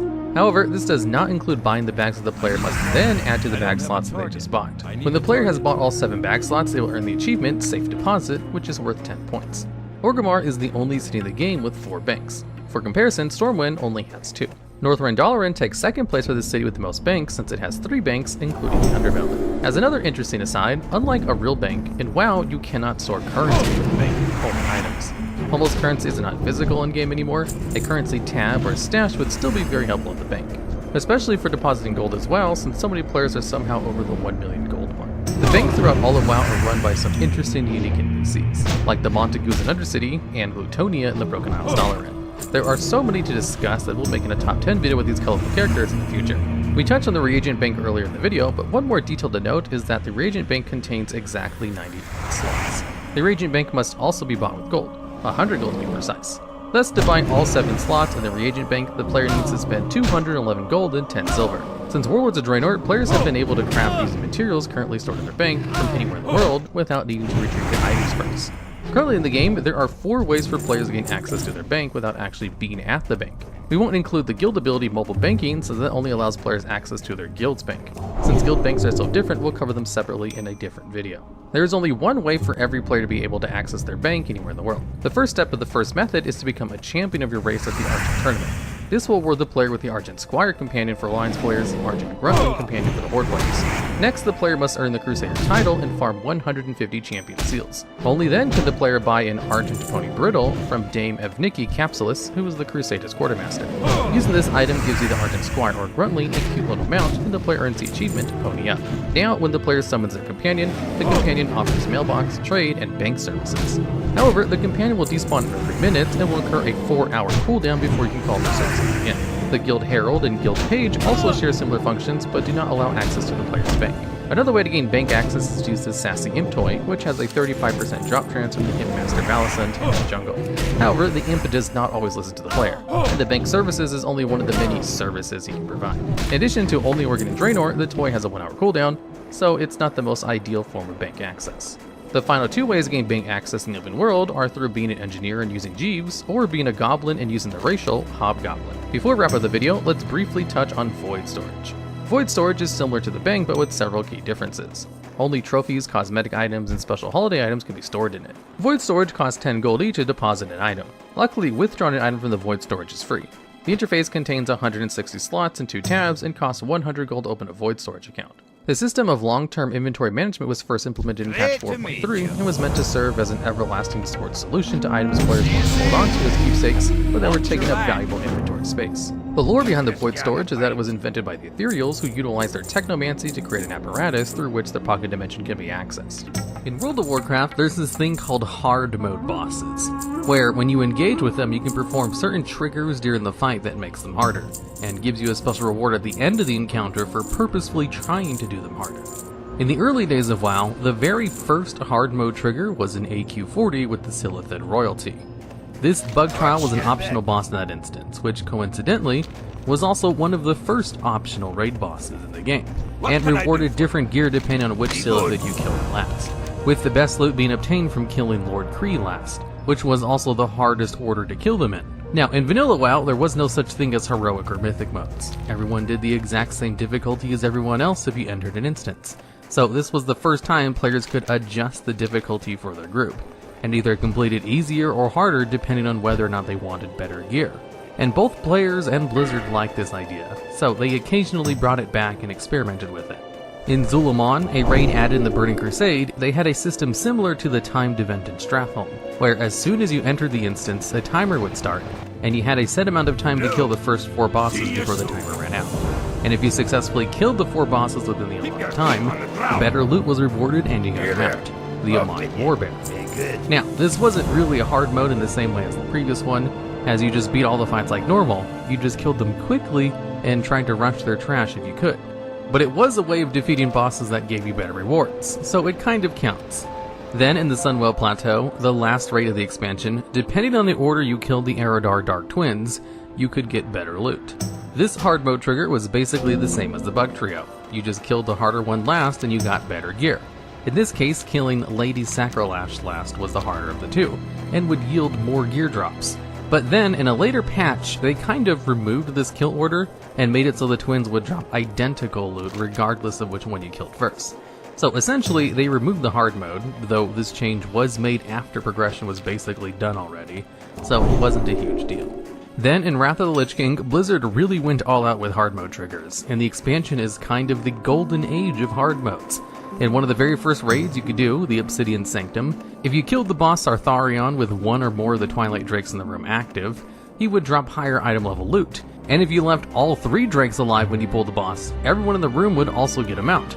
So, the way to do the fight the easiest was to go into the room and clear all the trash, killing the 3 Drakes who were each little mini-bosses, which made the fight much more difficult if you had to deal with those 3 mini-bosses during the regular fight. Then in Ulduar, they went all out with hard modes, where 10 of the 14 bosses had hard mode triggers. And if you defeated all of the bosses on their hard modes, you were rewarded with being able to fight a hard mode only boss, who you could only attempt for 1 hour each week after pulling him. The first of the bosses was the Flame Leviathan, who had a hard mode trigger similar to Sartharion, where there was 4 towers in the room that would give the boss a buff if they were left alive. So in order to activate the hard mode, all you had to do was not kill the towers before killing the boss, and you could get various levels of gear depending on how many towers you left alive, with the hardest one being leaving all 4 of them alive. The next boss, XT2 Deconstructor, whose hard mode trigger was destroying his heart that he exposed at intervals throughout the fight. Destroying the heart would heal him to full health, give him a massive health increase on top of that, and give him a damage boost. Now, normally you would want to DPS the heart when it becomes active, because it takes double damage, and the damage is transferred over to the boss. So you'd want to put in as much damage as possible into the heart without destroying it, unless you wanted to trigger the hard mode. The Assembly of Iron boss is pretty similar to the Bug Trial, where it's a 3-boss encounter, and the hard mode is determined by which of the 3 you killed last, with killing Steelbreaker last being the hardest. Though doing it on the medium difficulty and killing Runemaster last will still allow you to activate Algalon, the hard mode boss. The boss Hodir was a simple DPS race and one of the hardest of all of the hard modes, as what you had to do was kill the boss in less than 2 minutes. Now, this hard mode was kind of impossible to accomplish, as 2 minutes was way too tough of a requirement, and the only people who actually managed to get the kill on its hard mode were the people who pulled the 4 Swarmer ads from the Freya room into this room. That way their mages could spell still their Pollinate buff, which increased the damage they did by like 25% for 30 seconds. Eventually, Blizzard changed the buff to no longer be spell stealable, and then increased the amount of time for the hard mode to 3 minutes, which players were actually able to do, but was still difficult. The hard mode for Thorm was to reach him through his little gauntlet in less than 3 minutes. That way his partner Sif would not despawn in the system in the fight, which meant Thorm also dealt more damage and had higher health, since he would normally have a debuff cast on him when you engaged him in normal mode. The boss Freya had a hard mode similar to Sartharion as well, where she was located in the big room that had 3 mini-boss ancients that you need to kill. Leaving all 3 of the ancients alive was the hardest way to accomplish the fight, though there was achievements for completing it with 1 to 3 of them alive, with the easiest mode being killing all 3 of them before engaging the boss. Mimiron's hard mode was probably one of the hardest ones, after pre-nerf Hodir, and was the most similar to modern-day Mythic mode, where in order to activate Mimiron's hard mode, all you had to do was push the big red button in his room before pulling the boss. This would give the boss a 10-minute enrage timer, increase the damage and health of all the vehicles by 25%, and cause fire to spawn periodically throughout the fight. And this firefighter mode is kind of infamous for being super hard, while also not being unfairly hard like Hodir was. The hard mode for General Vezax was to not make use of his Serenite Vapors mechanic, which was the only way for healers to get mana during the fight. as the encounter had this unique design where healers could not regen mana normally. Once the boss spawned 8 Serenite Vapors, they would all combine together into a mini-boss, which would also put up an invulnerable shield on General Vezax. So simply killing the mini-boss and then defeating the main boss afterwards were the requirements for completing this hard mode trigger. And then the final boss, Yogg-Saron, had 4 different hard modes, determined by how many keepers you had assisting him throughout the fight. The fight itself was super hard and had lots of mechanics that could wipe the group. So the 4 keepers in the room would provide you raid buffs that almost seemed crucial to actually completing the fight, to the point where completing it with none of the keepers up was also one of the hardest fights in the game's history. So it was a super hard mode, and very appropriate for the final boss of the raid, which was chock full of hard mode bosses. And the boss Algalon the Observer was the reward for defeating all the bosses on their hard modes. But he himself did not have a hard mode, like I mentioned earlier. You just only had 1 hour to fight him before he despawned, which I guess was his hard mode. You had to beat him in time. Old War, with all of its hard modes, was a complete success, and it is highly regarded as one of the best raids of all time. And it can owe a lot of its success to the fact that it had all these hard modes. It was a new and unique thing, and players liked being able to challenge themselves after they defeated on the normal difficulty. And it also made defeating the same boss more fun, as it basically forced you to do it in a way that wasn't optimal in order to get the best gear. And because Old War was such a success, they decided to incorporate hard modes into the game itself in a way, as in the very next raid, they added in the very first heroic mode raids. You see, heroic mode was a thing introduced in the Burning Crusade, as the dungeons all had heroic modes which could only be completed by max level players, after completing a small attunement which would give you a key to that heroic mode. And this was an attempt to allow players to run more than 1 or 2 dungeons at max level for loot to prepare themselves for raid, and also gave them a great place to add their endgame currency, which could be used to buy raid level gear from a vendor. So completing heroic dungeons could eventually give you an upgraded piece of loot because you got a little bit of the endgame currency every time you completed one. And players liked heroic dungeons, so they were obviously ported over to Wrath of the Lich King as well. And they were made a little bit easier to run, as all you had to do was be max level without having to complete any kind of attunement. But raids did not have a heroic mode yet. Raids themselves were already max level only. So there wasn't really a need for heroic mode in the same way they existed for dungeons, as a lot of the dungeons were balanced around non-max level or optimized characters. So the heroic modes were basically there to allow players to actually do the dungeons at max level with appropriate level gear. But raids are always set for max level players and provided max level appropriate gear. So the only way to upgrade a raid was just to run the newest and best raid that was released. The idea of running the same raid over and over on just a harder difficulty wasn't really a thing, but since players loved doing that in Old War with all of its unique hard modes, they decided to just go crazy with it in the next raid, Trial of the Crusader. TOC had 4 difficulties. Each one of these difficulties had a completely different lockout from the other 3. So you could complete it on 10-player normal or heroic, and then 25-man normal and then heroic. And each one of these modes gave gear appropriate to its level of difficulty, with 25-man giving better gear, because that was determined to be harder to accomplish than 10-man, so heroic 10-man gear was about the same level as normal 25-man, with heroic 25-man being the best possible gear you can get from that raid instance. But since the raid had 4 separate lockouts, players would just run all 4 difficulties every week, which really burnt people out and caused people to not really like this new heroic system very much for raids. TOC also had a different heroic mode system than what we know of today. The model they used for heroic raids was basically Firefighter from Mimron. Activating hard mode just made the fight harder by giving the boss more damage and health, and might add 1 or 2 new mechanics. Basically, Firefighter Mimron is the de facto thing for all of the future heroic modes. But also in this early version, heroic modes had a limited amount of attempts, where you were given a timer of 50 attempts for the entire raid in heroic, which was shared between all 5 of the bosses. So you only had 50 tries to complete the entire place, before you were locked out of trying the place again for the rest of the week. In the next raid, Icecrown Citadel, Blizzard changed heroic modes again, where 10 and 25-man still had separate lockouts, but the normal and heroic modes shared the same lockout. So you could only run ICC 2 times per week instead of 4 times like with TOC, and you could simply swap between heroic and normal phase during each boss. If you had heroic unlocked anyway, which would unlock after completing the place on its normal difficulty once. And limited attempts returned for the final bosses. The entire raid was not released at once, as they released different wings periodically over time.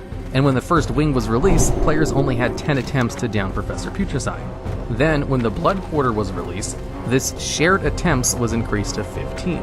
And then they only had 15 attempts to down both Professor Putricide and the Blood Queen Lenethel. And then when the Frostwing was released in the Lich King, it was increased again. Blizzard liked this limited attempt system, as they thought it would force players to have more quality attempts, instead of just bum rushing the boss until eventually they got a kill and got lucky. Although what this actually did was just encourage players to gear up a whole bunch of alts so they could have practice attempts, and then hop on their mains for their real attempts, which just made hardcore raiding even more difficult to micromanage. So they largely got rid of the attempt systems after Wrath of the Lich King, but it did return for one boss in Mists of Pandaria, as the heroic-only boss Rawden has 30 attempts per week, and still has those 30 attempts per week to this day. Blizzard justified this in an interview by saying they wanted Rawden to be a limited duration optional boss like Algalon from Old War, but that limited to 1 hour was too restrictive and unfair in case there was a DC or server problems or IRL troubles, etc, etc. Basically, with limited attempts, they had all week to try instead of a 1 small hour window, where it was still technically a short duration boss, as you could easily get those 30 attempts done in about an hour, maybe a lot more than that. Then in Cataclysm, Blizzard made 10 and 25-man modes share lockouts as well, so you can no longer run the place 2 times each week, and they would both just drop the same level of gear, rather than 25-man mode having better gear. The only difference between the two was that the 25-man version would just drop more gear than normal. The last raid tier in Cataclysm is also when LFR mode was added to the game, and had all kinds of problems with its first iteration, like allowing players to endlessly farm tier set bonuses because they could just trade them between players, even if they've already looted them for that week. In Mists of Pandaria, they kept the system the same, but they did include one last hard mode trigger. In the Terrans of Endless Spring, the first raid fight against the Protectors of the Endless was another 3-boss encounter which awarded better gear depending on which of the 3 bosses you killed last, similar to the Bug Trio again. And this was the last time a hard mode trigger